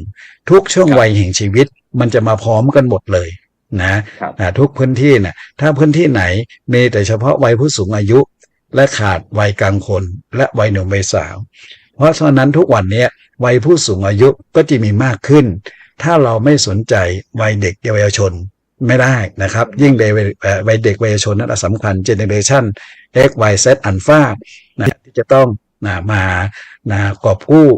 หรือว่ามาสืบสานรักษาต่อยอดต่อไปก็ให้ความสำคัญผู้สูงอายุจะทำอย่างไรไม่ให้เป็นภาระของใครจะได้มีอายุมั่นขวัญยืนอย่างไรปลอดโรคภัยไข้เจ็บอย่างไรผมเชื่อมั่นว่าการรักษาศีลห้ากระทรวงสาธารณสุขจะมาขับเคลื่อนช่วยกันตัวนี้ไปด้วยกันนะครับก็เห็นแล้วว่าไม่ว่าจะเป็นวัยผู้สูงอายุวัยกลางคนหรือวัยหนุ่มวัยสาวทุกอย่างจะต้องเชื่อมโยงสัมพันธ์ทุกช่วงวัยแห่งชีวิตนะครับที่จะต้องรักษาศีลห้านะครับครับสาธุครับครับซึ่งพระเดชคุณท่านอาจารย์เจ้าคุณพระโกษัยเจติยาลักษณ์ก็ได้พูดถึงบอกว่าบ้านโกงเป็นแชมป์ครับฉะนั้นก็ตอนนี้พระเดชคุณหลวงพ่อพระเทพรัตนนายกนะครับประธานคณะกรรมการโครงการหมู่บ้านรักษาศีลห้าหนเหนือของเรานะครับก็ได้ลงนามอะไรเป็นที่เรียบร้อยซึ่งคณะกรรมการหนเหนือของเรานะครับก็ได้ตัดสินนะครับซึ่งคณะสงฆ์หนเหนือของเราก็จะมี16จังหวัดด้วยกันนะครับแล้วก็จะแบ่งเป็น4ภาคนะครับก็จะเป็นภาค4นะครับภาค4นี่ก็ตั้งแต่นครสวรรค์นะครับนครสวรรค์พิจิตรนะครับกำแพงเพชรเพชรบูรณ์นะครับ4จังหวัดนี้ก็จะเป็นภาค4นะครับซึ่งแชมป์ของภาคนี้ก็ได้แก่บ้านท่าข้ามนะครับหมู่ที่1ตำบลท่าข้ามอำเภอชนแดนจังหวัดเพชรบูรณ์นะครับแล้วก็ส่วนคณะสงฆ์ภาค5นะครับคณะสงฆ์ภาค5นี่ก็จะเป็นจังหวัดตากสุโขทัยอุตรดิตถ์พิษณุโลกนะครับหมู่บ้านที่ได้แชมป์ของภาค5ก็คือบ้านหาดสองแควนะครับหมู่ที่2ตำบลหาดสองแควอำเภอตรอนจังหวัดอุตรดิตถ์นะครับภาค5นะครับส่วนภาค6นะครับภาค6นี่ก็จะเป็นจังหวัดน่านนะครับจังหวัดแพร่จังหวัดลำปางจังหวัดพะเยาแล้วก็จังหวัดเชียงรายนะครับหมู่บ้านที่ได้แชมป์ของภาค6นี่ก็จะเป็นบ้านกงนะครับตำบลยมนะครับอำเภอท่าวังผาจังหวัดน่านนะครับภาค6นะครับส่วนภาค7นี่ก็จะมี3จังหวัดด้วยกันครับก็คือจังหวัดเชียงใหม่ลำพูนแล้วก็แม่ฮ่องสอดนะครับหมู่บ้านที่ได้รับการคัดเลือกจากคณะกรรมการเป็นแชมป์ของภาค7นะครับก็คือบ้านสันติพัฒนาหมู่ที่7ตำบลแม่ลาหลวงอำเภอแม่ลาน้อยจังหวัดแม่ฮ่องสอดนะครับภาค7นะครับแล้วก็ชนะเลิศนะครับระดับหนเหนือนะครับคือ16จังหวัดนะครับทั้ง16 หมู่บ้าน16จังหวัดเนี่ยครับที่ได้คัดเลือกนะครับที่คณะกรรมการเราเทคะแนนให้ก็เป็นบ้านกงนะครับหมู่ที่1ตำบลยมนะครับอำเภอท่าวังผาจังหวัดน่านนะครับฉะนั้นก็ทั้ง16หมู่บ้านนี้ก็จะไปจัดนิทรรศการนะครับที่วัดไร่ขิงนะครับพระอารามหลวงตำบลไร่ขิงอำเภอสามพรานจังหวัดนครปฐมนะครับในมหกรรมหมู่บ้านรักษาศีล5ต้นแบบนะครับแล้วก็การจัดแสดงจำหน่ายสินค้าโอท็อปผลิตภัณฑ์สัมมาชีพชุมชนและสินค้าโอท็อประดับประเทศต่อไปนะครับฉะนั้นเราจะไปที่พระเดชพระคุณท่านอาจารย์เจ้าคุณพระวชิรศรีมาพรด้วยครับเพราะว่าแม่ห้องสอนครับผมประทับใจอะไรบ้างครับผมที่ผมประทับใจคือที่แม่ลาหลวงนะประทับใจยังไงดูวิถีวัฒนธรรมของชนเผ่าแล้วก็ความสมัครสมานสามัคคีกันในการที่พร้อมเพรียงกันมาให้การปฏิสัทธานต้อนรับแล้วก็เฉพาะที่เอาโรงทานมาตั้งนะเดินรอบศาลายังไม่หมดเลยนะเป็นความร่วมมือกันอย่างแข็งแรงผมมองว่าเป็นอย่างแข็งแรงและส่วนอื่นๆที่เป็นพวกการแสดงพวกสินค้าโอท็อปอะไรต่างๆเขาก็มากันอย่างพร้อมร่างผมมองดูว่าเมื่อปีก่อนในที่เราไปที่บ้านของหลวงพ่อเจ้าคณะจังหวัดที่ก่อนถึงบ้านอะไรนครไทยอะไรไทยเนี่ยแต่ว่าของจังหวัดแม่ฮ่องสอนใช่ไหมครับใช่แต่ยังไม่พร้อมเท่ากับไอ้ที่แม่ลาหลวงเนี่ยปีนี้ผมว่าถือว่าผมยังคิดว่าถ้าไม่มีบ้านกงเมื่อไหร่แล้วเสร็จเลยนะนั่นน่ะเพราะว่าผมประทับใจแล้วก็อีกอย่างหนึ่งเขาแสดงอัตลักษณ์เกี่ยวกับเรื่องการสร้างรูปแบบของวัดนะรูปแบบของวัดเขาเรียกวัดไทยใหญ่เนาะวัดไทยใหญ่ครับใช่ครับเป็นจอมครับมันจะมีเอกลักษณ์มันจะมีการเอา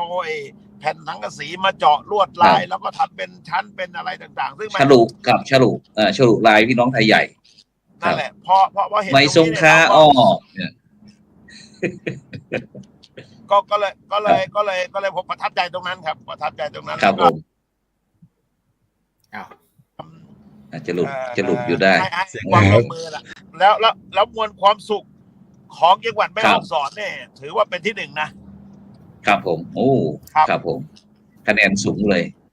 ครับแต่ว่าไม่ได้ที่1ก็ไม่เป็นไรแต่ว่าความประทับใจผมอยู่ตรงนั้นครับครับสาธุครับที่พระเดชคุณท่านอาจารย์เจ้าคุณพระราชวชิรศรีมาพรครับหรือว่าหลวงตาอ้วนนะครับที่พวกเราจะรักท่านอาจารย์เจ้าคุณมากครับถึงแม้ท่านอาจารย์เจ้าคุณจะอยู่ที่จังหวัดนครราชสีมาครับแต่ก็ใจที่อยู่ภาคเหนือตลอดนะครับฉะนั้นก็จะมีความคุ้นเคยนะครับนี่คือความประทับใจจากคณะกรรมการบริหารกลางแล้วก็ประธานสมัชชาศีล5คนเหนือนะครับฉะนั้นนอกจากที่เห็นโครงการที่ผ่านมานะครับที่หมู่บ้านรักษาศีล5โดยเฉพาะปีที่ผ่านมานี่เราได้เติมเกี่ยวกับเรื่องสำนักปฏิบัติธรรมนะครับประจำจังหวัดนะครับซึ่งก็เป็นนโยบายของพระเดชพระคุณหลวงพ่อเจ้าพระคุณสมเด็จพระมหาราชมงคลมุนีนะครับประธานคณะกรรมการประธานโครงการครับหมู่บ้านรักษาศีล5ของคณะสงฆ์ไทยเรานะครับซึ่งก็ได้รับการที่ขัดเกลาจากรุ่นต่อรุ่นนะครับโดยเฉพาะคนเหนือของเราอย่างที่พระเดชพระคุณทั้ง3รูปนะครับได้พูดก็คือองค์ปฐมของประธานกรรมการคนเหนือของเรานี่ก็พระเดชพระคุณหลวงปู่นะครับพระพรหมมงคลหลวงปู่ทองสิริมังคโลของเรานะครับซึ่งก็ได้ละสังขารนะครับเห็นว่าคณะกรรมการโครงการรักษาศีล5คนเหนือของเรามีมาตรฐานสูงนะครับหลวงปู่ก็อยากจะพักนะครับหลังจากนั้นก็เป็นพระเดชพระคุณหลวงพ่อพระธรรมเสนาบดีนะครับรองเจ้าคณะภาค7นะครับประธานมูลนิธิพระบรมธาตุดอยสุเทพนะครับแล้วก็จนมาถึงพระเดชพระคุณหลวงพ่อพระเทพรัตนนายกนะครับเจ้าคณะจังหวัดลำพูนนะครับประธานคณะกรรมการขับเคลื่อนโครงการรักษาศีล5รูปที่3นะครับฉะนั้นนอกจากที่พวกเราได้คุยประทับใจแล้วกับโครงการที่ผ่านไปนะครับแล้วทีนี้ผมจะถามว่าถ้าปีข้างหน้าเนี่ยถ้าในมุมมองของคณะกรรมการเนี่ยครับควรจะ จะเสริมเติมเต็มหรือว่าต่อยอดของการวันรักษาศีล 5นะครับโดยเฉพาะหลวงตาอ้วนบอกว่าจะประชุมวางแผนรถแมพอะไรต่างๆนะครับโดยเฉพาะอย่างพระกีฬานุปทานหรือว่ากุฏิชีวาภิบาลนะครับจะเป็นไปได้ไหมถ้าเราจะบรรจุโดยเฉพาะแล้วก็นอกจากนั้นปีที่ผ่านมานะครับครูบาขาวหรือว่าพระครูบัณฑิตธรรมาภรณ์นะครับได้ถวายวัว32 ตัวนะครับให้คณะกรรมการโครงการวัดรักษาศีล 5เหนือของเรานะครับไปแจกกับหมู่บ้านรักษาศีล 5ต้นแบบทุกจังหวัดนะครับหมู่บ้านละ2 ตัวนะครับแล้วก็ปีหน้านี้ก็จะมีเกี่ยวกับควายครับควายก็แล้วกันนะครับหรือว่ากระบือนะครับหมู่บ้านละ2 ตัวเช่นเดียวกันครับแล้วนอกจากนั้นก็ยังจะไปถวายพระพุทธรูปนะครับกับพระธรรมจาริกนะครับพระธรรมจาริกพร้อมทั้งพระป่าอีก1 กองนะครับนี่ก็คือเป็นอนาคตในข้างหน้าที่คณะกรรมการเราได้วางแผนไว้ครับฉะนั้นก็ในวันที่10 มกราคมนี้นะครับก็เป็นที่ครูบาขาวนั้นก็ได้มอบหมายให้พระครูโสพลปริยัติครับได้ช่วยกราบนิมนต์นะครับพระมหาเถระคณะสงฆ์ทั้งส่วนกลางนะครับคณะกรรมการขับเคลื่อนส่วนกลางนะครับแล้วก็คณะกรรมการส่วนเหนือพร้อมทั้งอนุกรรมการนะครับทุกรูปนะครับได้ไปอนุโมทนาในอายุวัฒนมงคลของครูบาขาวในวันที่10 มกราคมนะครับฉะนั้นก็กราบนิมนต์ทั้ง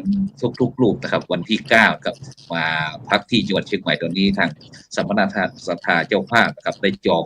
ห้องไว้เตรียมห้องไว้30 ห้องนะครับซึ่งก็ได้ส่งเป็นหลายนะครับเรียบร้อยแล้วครับฉะนั้นก็จะไปที่พระเดชพระคุณท่านอาจารย์เจ้าคุณพระโกไสยเจดีย์รักษ์ครับเราจะต่อยอดโครงการหมู่บ้านรักษาศีล 5คนเหนือเราอยากไรให้เป็นติดลอยลมบนนะครับการที่หมดครับผมครับผมมีความเชื่อมั่นว่าโครงการสร้างความปรองดองสมณฉันท์โดยใช้หลักธรรมทางพุทธศาสนาหมู่บ้านรักษาศีล 5ซึ่งมันอยู่ในแผนยุทธศาสตร์ชาติ20 ปีอยู่แล้วนะมันก็ต้องขับเคลื่อนกันต่อไปและมีอะไรที่จะต้องมาเติมเต็มนะให้เกิดความสมบูรณ์ของนะในระดับพื้นที่นะแล้วก็นะเชื่อมโยงไปถึงระดับประเทศเนี่ยนะที่เราต้องการขับเคลื่อนประเทศไปทิศทางไหนนะตามแผนยุทธศาสตร์ชาติ20 ปีเนี่ยนะโครงการนี้มันก็ต้องมีการยกระดับนะจากเดิมที่นโยบายนะคำแนะนำของพระเดชพระคุณหลวงพ่อเจ้าพระคุณสมเด็จนะพระมหาราชมงคลมุนีท่านเพิ่มเติมเรื่องของนะการปฏิบัติธรรมนะเข้ามานะก็ถือว่าเป็นนะทำให้มันเติมเต็มขึ้นมาอีกระดับหนึ่งนะเติมเต็มขึ้นมาอีกระดับหนึ่งนะก็ถือว่าทำให้คนเนี่ยรักษาศีล 5นะไม่ใช่เพียงแค่เฉพาะนะการนะรักษาแบบพิธีกรรมนะฮะพิธีกรรมนะมันควรจะมีการยกระดับนะเข้มข้นมากขึ้นนะว่าการรักษาศีลที่แท้จริงนั้นคืออะไรนะจะต้องเอาปัญญาเข้ามาเติมเต็มให้ได้มากกว่าเพียงแค่ศรัทธานะเพราะว่าหลักธรรมในทางพุทธศาสนาเมื่อขึ้นต้นคำว่าศรัทธาแล้วมันก็ต้องลงท้ายคำว่าปัญญาเสมอไปเติมเต็มด้านของปัญญาให้มากๆนะว่านะการที่เรามานับถือพุทธศาสนากับมารักษาศีล 5เนี่ยนะเป้าหมายคืออะไรนะอยากจะให้วางโฟกัสเรื่องเป้าหมายนะเรื่องของทิฏฐธรรมิกประโยชน์นะในประโยชน์4นะในปัจจุบันด้วยประโยชน์ในอนาคตด้วยนะอยากจะให้มองภาพรวมอย่างนี้ไม่อยากจะให้มองเพียงแค่เฉพาะเพียงแค่ความอยู่ดีกินดีนะในระดับในระดับพื้นฐานทั่วๆไปนะมันควรจะมีการยกระดับสภาวะจิตสภาวะธรรมให้มากขึ้นนะเพราะว่าอยากจะให้เติมเต็มเรื่องของสมถกรรมฐานวิปัสสนกรรมฐานให้ได้มากกว่านะแต่ในส่วนเรื่องของสัมมาอาชีพนั้นผมว่ามีหน่วยงานของภาคราชการท้องถิ่นนะเขาขับเคลื่อนกันอยู่แล้วนะครับเพื่อนอันนั้นมันเป็นแน่นอนเรื่องของการรักษาบ้านเมืองให้สงบนั้นแน่นอนนะฝ่ายปกครองฝ่ายทางตำรวจเขาก็ควบคุมกันอยู่นะเรื่องยาเสพติดเขาก็ควบคุมกันอยู่อะไรกันอยู่หมู่บ้านสีขาวอะไรต่างๆนั้นเขาก็ควบคุมอยู่เรื่องของสถานศึกษาเขาก็มีหน่วยงานที่รับผิดชอบกันอยู่แต่หน่วยงานที่ต้องมาดูแลด้านของสภาวะจิตสภาวะธรรมเนี่ยนะผมว่ามันยังขาดหน่วยงานที่จะต้องเข้ามาดูแลเพราะฉะนั้นถ้าองค์กรคณะสงฆ์เราเนี่ยต้องเข้มแข็งด้านนี้เป็นหลัก นะถ้าเข้มแข็งด้านนี้เป็นหลักแล้วปุ๊บมันจะไปเชื่อมโยงความสัมพันธ์ทั้งหมดเลยให้เติมเต็มนะด้านของชีวิตสาธารณสุขเขาก็มีกระทรวงสาธารณสุขที่จะมาดูแลเต็มที่เลยเหมือนที่ผมกำลังขับเคลื่อนเรื่องกุฏิชีวาภิบาลสถานชีวาภิบาลเนี่ยเรื่องการดูแลผู้ป่วยติดบ้านผู้ป่วยติดเตียงพระสงฆ์อาพาธต่างๆเนี่ยปรากฏว่าทางสาธารณสุขเนี่ยวิ่งเข้ามาทันทีทันใดเลยเห็นว่าเพราะมันเป็นงานที่เขาต้องทำอยู่แล้วนะเป็นงานที่ทำอยู่แล้วอันนี้เราเห็นว่าเขามีหน่วยงานหลักและเขาอยากจะมาเชื่อมมาปักกับงานของคณะสงฆ์เนี่ยเขาก็พร้อมจะทำแม้กระทั่งกระทรวงมหาดไทยก็เหมือนกันเขาก็อยากจะทำงานหมู่บ้านของเขาอยู่แล้วพอมีหมู่บ้านรักษาศีล 5เข้ามาเขาก็อยากจะเข้ามาแล้วก็ร่วมมือกันเพื่อเป็นงานที่จะได้ช่วยเหลือซึ่งกันและกันเพราะเขาเห็นว่าคณะสงฆ์เรามีความเข้มแข็งเวลาพูดกับประชาชนชาวบ้านก็จะเชื่อมากกว่าที่ฝ่ายฆราวาสที่จะฟังกันอย่างนั้นอันนี้คือสิ่งที่ผมเห็นอยู่ทุกวันนี้ว่าคณะสงฆ์เราจะทิ้งเรื่องหลักสำคัญในทางพุทธศาสนาก็คือไม่ว่าจะเป็นการให้ทานการรักษาศีลการเจริญภาวนาเนี่ยตัวนี้เพราะว่าในคำสรุปศีลเนี่ยศีเลนะสุขติยันติจะมีความสุขได้เพราะศีลใช่ไหมถ้าเราไม่รักษาศีลแล้วความสุขมันจะเกิดขึ้นได้อย่างไรเราหวังอยากจะได้ความสุขถ้าเราหวังอยากจะได้ความสุขเราจะได้พบความทุกข์เพราะฉะนั้นเราจะทำอย่างไรให้หลุดพ้นจากความทุกข์เมื่อเราหลุดพ้นจากความทุกข์เราจะพบได้ซึ่งความสุขเห็นไหมครับว่าปีนี้พระเดชพระคุณหลวงพ่อเจ้าพระคุณสมเด็จพระอริยวงศาคตยานสมเด็จพระสังฆราชสกลมหาสังฆปรินายกให้วรคติธรรมวันขึ้นปีใหม่ว่าจิตตังทันตังสุขวหังจิตที่ฝึกดีแล้วนำความสุขมาให้ใช่ไหมครับอันนี้แสดงว่าในพระองค์ความเป็นห่วงเป็นใยว่าเราจะขับเคลื่อนประเทศจะขับเคลื่อนบ้านเมืองไปแค่ไหนอย่างไรแต่ถ้าจิตของเราไม่ฝึกแล้วเนี่ยก็แสดงว่ามันก็ทำให้จิตของเราเนี่ยมีปัญหาของการทำงานร่วมกันการขับเคลื่อนไปพร้อมๆกันดังนั้นเราต้องมาฝึกจิตฝึกใจให้ได้มากมันจะควบคู่กันถ้าเราเรียนกรรมฐานเจริญกรรมฐานขึ้นมาเราจะเห็นว่าความเป็นรูปกับนามมันต้องไปด้วยกันสาคาราอนาคาระหว่างฆราวาสระหว่างกับพระหรือความเป็นรูปความเป็นนามมันต้องไปด้วยกันนะครับมันไม่เอียงซ้ายไม่เอียงขวานะครับผมได้รับประสบการณ์ในตรงณเวลานี้รถไฟรางคู่จากเด่นชัยจะผ่านพะเยาจะไปเชียงรายเชียงของนั่นคือความเป็นรูปธรรมผมก็เชื่อมั่นว่าเมื่อเราเรียนกรรมฐานมันก็ต้องไปคู่กันนะครับระหว่างโลกียะกับโลกุตละรูปกับนามก็ต้องไปด้วยกันต้องอาศัยช่วยเหลือเกื้อกูลซึ่งกันและกันเราจะไม่เอียงซ้ายเราจะไม่เอียงขวาเราจะไม่ฝักใฝ่ไปในทางโลกียะมากเกินไปหรือโลกุตละมากเกินไปหรืออย่างไรมันต้องไปด้วยกันในชีวิตจริงของความเป็นอยู่ในชีวิตจริงนี้เราจะไม่ทิ้งกันนะครับบนรถไฟขบวนนี้เราจะต้องพาไปด้วยกันนะครับมันก็ต้องไปเติมเต็มตัวนี้มากแล้วก็ด้านของปัญญาสำคัญที่สุดเลยเวลาเราขับเคลื่อนงานอะไรก็แล้วแต่เราต้องให้องค์ความรู้นะครับไม่ว่าจะเด็กเรื่องอะไรต่างๆณเวลานี้ต้องเข้าไปอยู่ในหลักสูตรสถานศึกษาแล้วเรื่องของศีลธรรมเรื่องของศีล 5ก็ต้องไปอยู่ในหลักสูตรที่หมู่บ้านนั่นเขาเด็กเข้ามาแล้วผมก็มีโอกาสได้ไปสัมภาษณ์เข้าไปสัมภาษณ์กับเด็กกับนักเรียนเขาก็บอกว่าเขามีความผูกพันกับวัดเขามีความผูกพันในการที่จะมารักษาศีล 5และเขาเข้าใจในการรักษาศีล 5ถึงเวลาปุ๊บเขาก็แต่งชุดขาว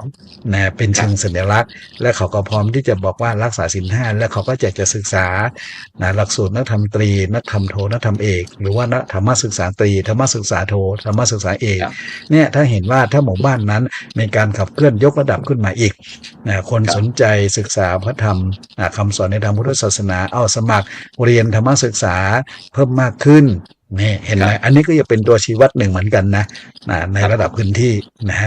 เพราะว่าสถานศึกษาขับเคลื่อนคณะสงฆ์ขับเคลื่อนสถานศึกษาต่างๆเนี่ยก็จะทำให้คนเราอยากจะมาศึกษาหลักธรรมคำสอนในทางพุทธศาสนาให้เป็นระบบระเบียบให้เข้าใจแล้วก็สามารถนำไปปฏิบัติได้ไม่จำเป็นต้องรอให้พระมาสอนเขาก็จะรู้เองโดยธรรมชาติณเวลานี้เด็กคนรุ่นใหม่เนี่ยเขาชอบลักษณะอย่างนี้แล้ว แล้วสื่ออะไรต่างๆที่เรานำเสนอเข้าไปทุกวันนี้นะคนรุ่นใหม่เขาก็จะสามารถเรียนรู้ด้วยตัวเอง แต่เราต้องนำเสนอสิ่งที่มันถูกต้องถูกต้องตามหลักพระธรรมคำสอนในทางพุทธศาสนาเนี่ยผมว่าในประเด็นตัวนี้ควรจะไปเติมเต็มในโครงการคือให้ปัญญา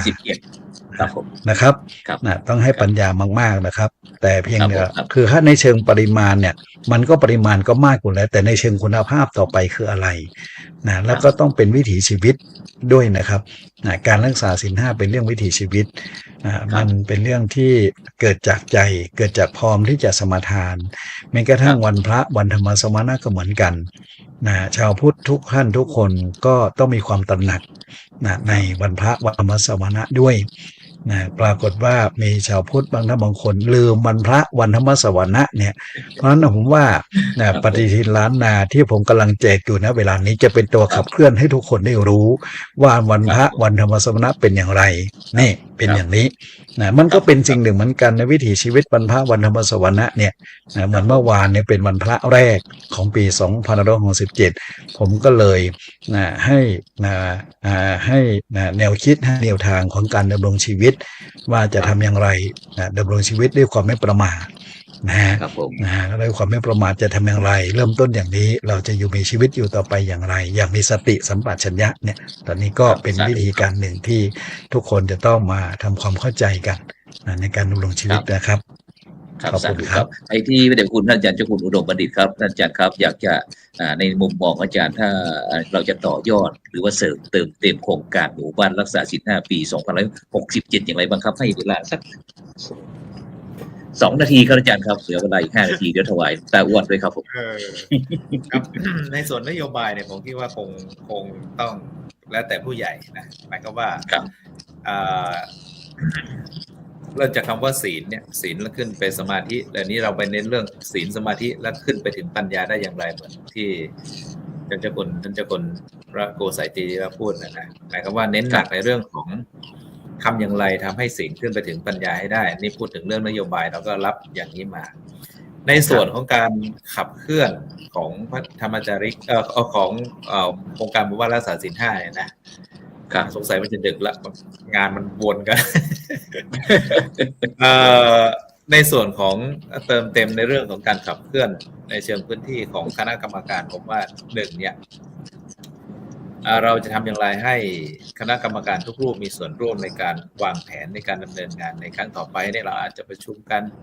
แล้วทำอย่างไรให้ทุกรูปออกสิทธิ์ออกเสียงคุยกันให้มากขึ้นเรียกว่าร่วมกันวางแผนเมื่อมีข้อผิดพลาดพังพลาดอะไรประการใดเนี่ยมันจะทำให้ทุกรูปได้รู้ร่วมกันแล้วก็ไม่ต้องมาโทษกันละอย่างเงี้ยมันทำให้เกิดความปองดองความสมานฉันท์ในหมู่คณะทำงานได้มากขึ้น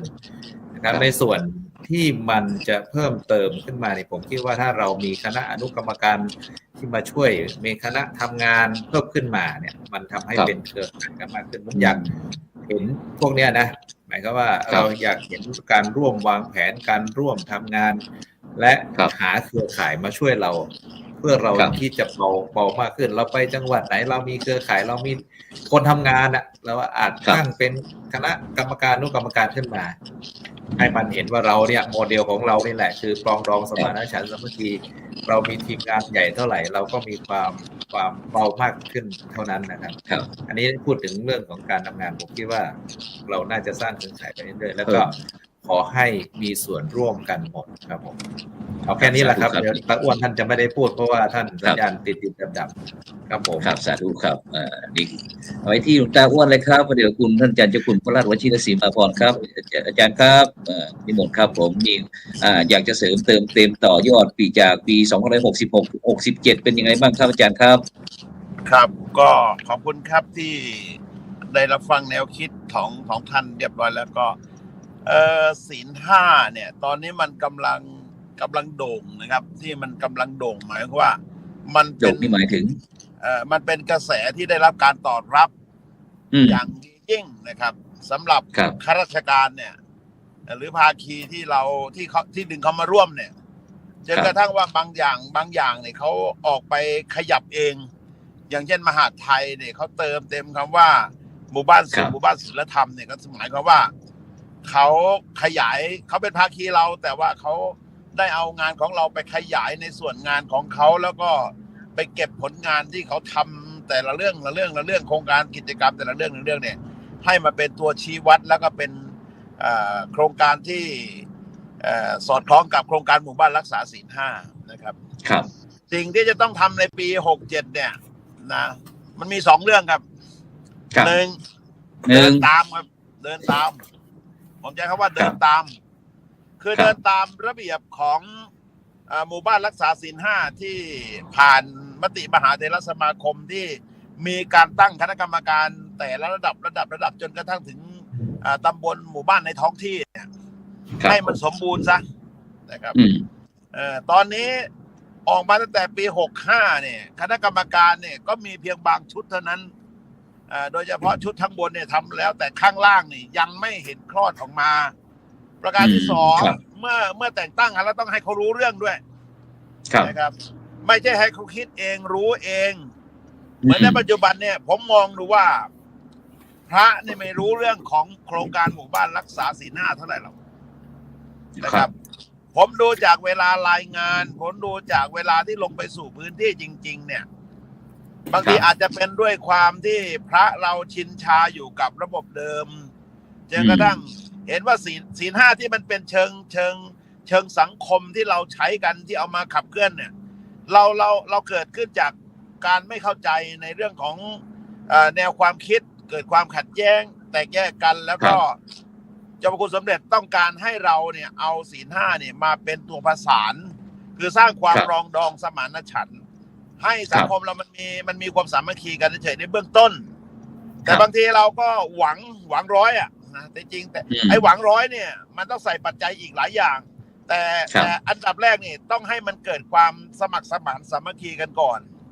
เนี่ ครั ย บ ตรงนี้จะต้องอธิบายคนทำงานนะ ว่า ครับ ควรจะทำอย่างไรเอาสมมติว่าระดับกรรมการใหญ่ๆพอรู้เรื่องแล้วระดับผลรู้เรื่องแล้วจังหวัดรู้หรือยังอำเภอรู้หรือยังตำบลรู้หรือยังอย่างเงี้ย ต้องเอาให้เข้าใจนะครับเมื่อเราจะเดินทางเดียวกันต้องให้เกิดความเข้าใจ เพราะฉะนั้นสิ่งสำคัญคือระเบียบที่มหาเถรสมาคมมีให้เนี่ยต้องทำความเข้าใจแล้วก็ทำให้มันเต็มรูปแบบ ตั้งคณะกรรมการเสร็จก็อธิบายให้เขารู้เรื่องว่าเขาไปทำอะไรนะครับ ครับ นี่คือเรื่องหนึ่งอันที่สอง ครับเดินตาม เมื่อกี้เดินตาม อันนี้ ครับผม เดินหน้านะ เดินนำหน้า คำว่า เอา เดิน เอา เดินหน้า เดิน ออก หน้าเนี่ยมันต้องเอาเรื่องใหม่ ๆ มาสิ่งที่เราพบเห็น ครับ ครั้งก่อนเนี่ยเราเห็นว่าบางทีมันมีแต่นโยบายมาจากข้างบนนะครับ ไม่บางทีไม่ได้รับฟังข้างล่างเลยว่าข้างล่างเขาต้องการอะไรเขามีความคิดเห็นอย่างไร การ ครั ทำ บ งานที่ดีอยากจะให้มันครบถ้วนสมบูรณ์มันต้องรับฟังเสียงข้างล่างเขาด้วย คณะกรรมการ ครับ ระดับจังหวัดคณะกรรมการระดับหนระดับอะไรเนี่ยมันต้องมานั่งคุยกันด้วย แล้วสะท้อนเรื่องที่มันเราไปพบแล้วก็เกิดเป็นปัญหาอุปสรรคหรือแนวทางที่จะไปได้เนี่ยให้มันเกิดความชัดเจนนะครับ ผม อย่าไปเหมา มันต้องรีเซ็ตเลย มันต้องเซตซีโร่เลยว่า ครับ ทุกคนเป็นศูนย์นะ อย่ามา ครับ บอกว่าโอ้ยเข้าใจหมดแล้วเข้าใจหมดแล้วห้ามใช้เด็ดขาดในเรื่องของศีล 5นี่ ครับ เข้าใจก็ต้องบอกเข้าใจ ถ้าไม่เข้าใจก็บอกไม่เข้าใจ แล้วมันจะ ครับ ไปได้นะครับ เพราะตอนนี้ผมกลัวอย่างเดียวว่า เมื่อเวลาผู้ กลัว ว่า อะไร มานั่งรองผู้ว่ามานั่ง ส่วนราชการมานั่งเนี่ยเราจะมีปัญญาอะไรที่จะสั่งให้เขาเอานโยบายเราไปทำด้วยวิธีการอันชาญฉลาดของเรา ครับ นะครับ บางทีบางแห่งผมเห็นเดียวผู้ว่ามานั่งแห้งนะครับ หัวหน้าส่วนงานมานั่งแห้งเขาอยาก ครับ จะฟังเขาอยากจะเห็นไอเดียเขาอยากจะเห็นแนวคิดไอเราก็บอกไม่มีอะไรเลยนะไม่ได้บอกว่ามีอะไร คือที่พูดออกมาเนี่ยมันหาสาระไม่ได้ มันมีแต่คำชมมันมีแต่รู้แล้วอย่างเงี้ย มันเลยกลายเป็นสภาพที่ไม่ได้ก้าวหน้าครับ เพราะฉะนั้น ครับผม ต้องเดินหน้าทำความเรื่องนี้สะสางให้เสร็จนะรับฟัง ครับผม คณะกรรมการเราด้วยกันแล้วหาทิศทางเดียวกัน และไอ้เรื่องที่จะไปหวังให้มันไปสู่พระนิพพานนี่อย่าเพิ่ง เอาเรื่องแรกให้ได้ก่อน เรื่องแค่ศีล 5ว่าศีล 5จริง ๆ คืออะไรว่าให้ชัดจริงๆศีล 5คือข้อปฏิบัติ ที่จะทำให้ชีวิตเราเจริญเอาแค่นี้พอถ้าเขาเห็นความสำคัญเขารู้ว่าศีล 5มันมีประโยชน์ความเจริญต่อชีวิตเขาเนี่ย เดี๋ยวขั้นที่สองที่เขาจะไปสวรรค์เขาจะไปนิพพานเขาจะไปอะไรเนี่ยเขาจะเติมเอง แต่ขั้นแรกให้จุดชนวนเรื่องแรกให้จุดเสียก่อนเท่านั้นเองเรื่องศีลห้าแต่ที่นี่มันไม่ใช่บางทีแต่มันมีแต่เหมาเข่งเหมาตะกร้ากัน ปัญหามันจึงอยู่ตรงนี้ครับผม ครับผมครับกราบสาธุครับ งั้นก็ต้องฝากเอาไว้ด้วยอย่างนี้นะครับผมกราบขอบคุณค ค รั รับ บผมครับฉะนั้นก็ในค่ำคืนวันนี้เวลาหมดเวลาแล้วครับถวายอีก4 นาทีนะครับต้องกราบขอบพระคุณพระเดชพระคุณหลวงพ่อพระราชวชิรศรีมาพรนะครับรองเจ้าคณะจังหวัดนครราชสีมานะครับวัดพระนารายณ์มหาราชนะครับพระเดชคุณอาจารย์เจ้าคุณพระอุดมบัณฑิตนะครับหลวงพ่อรองเจ้าคณะภาค6นะครับแล้วก็ผู้ช่วยเจ้าวาดวัดเบญจบพิตรดุสิตวนารามกรุงเทพมหานครแล้วก็พระเดชคุณท่านอาจารย์เจ้าคุณพระโอไสเจติยาลักษณ์นะครับหลวงพ่อรองเจ้าคณะจังหวัดแพร่วัดพระธาตุช่อแห่นะครับพร้อมทั้งบรรดาท่านผู้ฟังท่านผู้ชมที่กำลังติดตามวันนี้ก็คงจะไม่มีใครโทรเข้ามาเพราะว่ามีแต่พระมหาเถระที่พูดคุยสนุกทั้งนั้นครับฉะนั้นก็ในค่ำคืนนี้ขอบคุณอนุโมทนาทุกท่านแล้วก็พรุ่งนี้พบกันใหม่ครับพรุ่งนี้ก็รายการพระพุทธศาสนา4 แผ่นดินก็ซึ่งจะเป็นภาคภาษาพื้นเมืองครับฉะนั้นก็บรรดาท่านผู้ฟังท่านผู้ชมก็ติดตามวันนี้อีก2 ชั่วโมงนะศุกร์เสาร์อาทิตย์พบกับทีมงานพระครูโสพลปริยัตินะครับฉะนั้นก็ในค่ำคืนนี้ก็ขอนำรายการสังฆพัฒนาเพื่อประชาชนบทบาทพระสงฆ์ในยุคนิวนอร์มอนจากบรรดาท่านผู้ฟังผู้ชมไปก่อนนะครับหลับฝันดีมีเงินใช้ไร้โลคาพยาธินะครับไม่เจ็บไม่จนร่ำรวยแล้วก็เดินทางกลับนครราชสีมาอย่างปลอดภัยนะครับพระเดชพระคุณครับสำหรับในค่ำคืนนี้ขอกล่าวคำว่าสาธุ สวัสดีนะครับสวัสดีทุกรูปครับสวัสดีทุกรูปครับ ครับขอบคุณทุกรูปครับ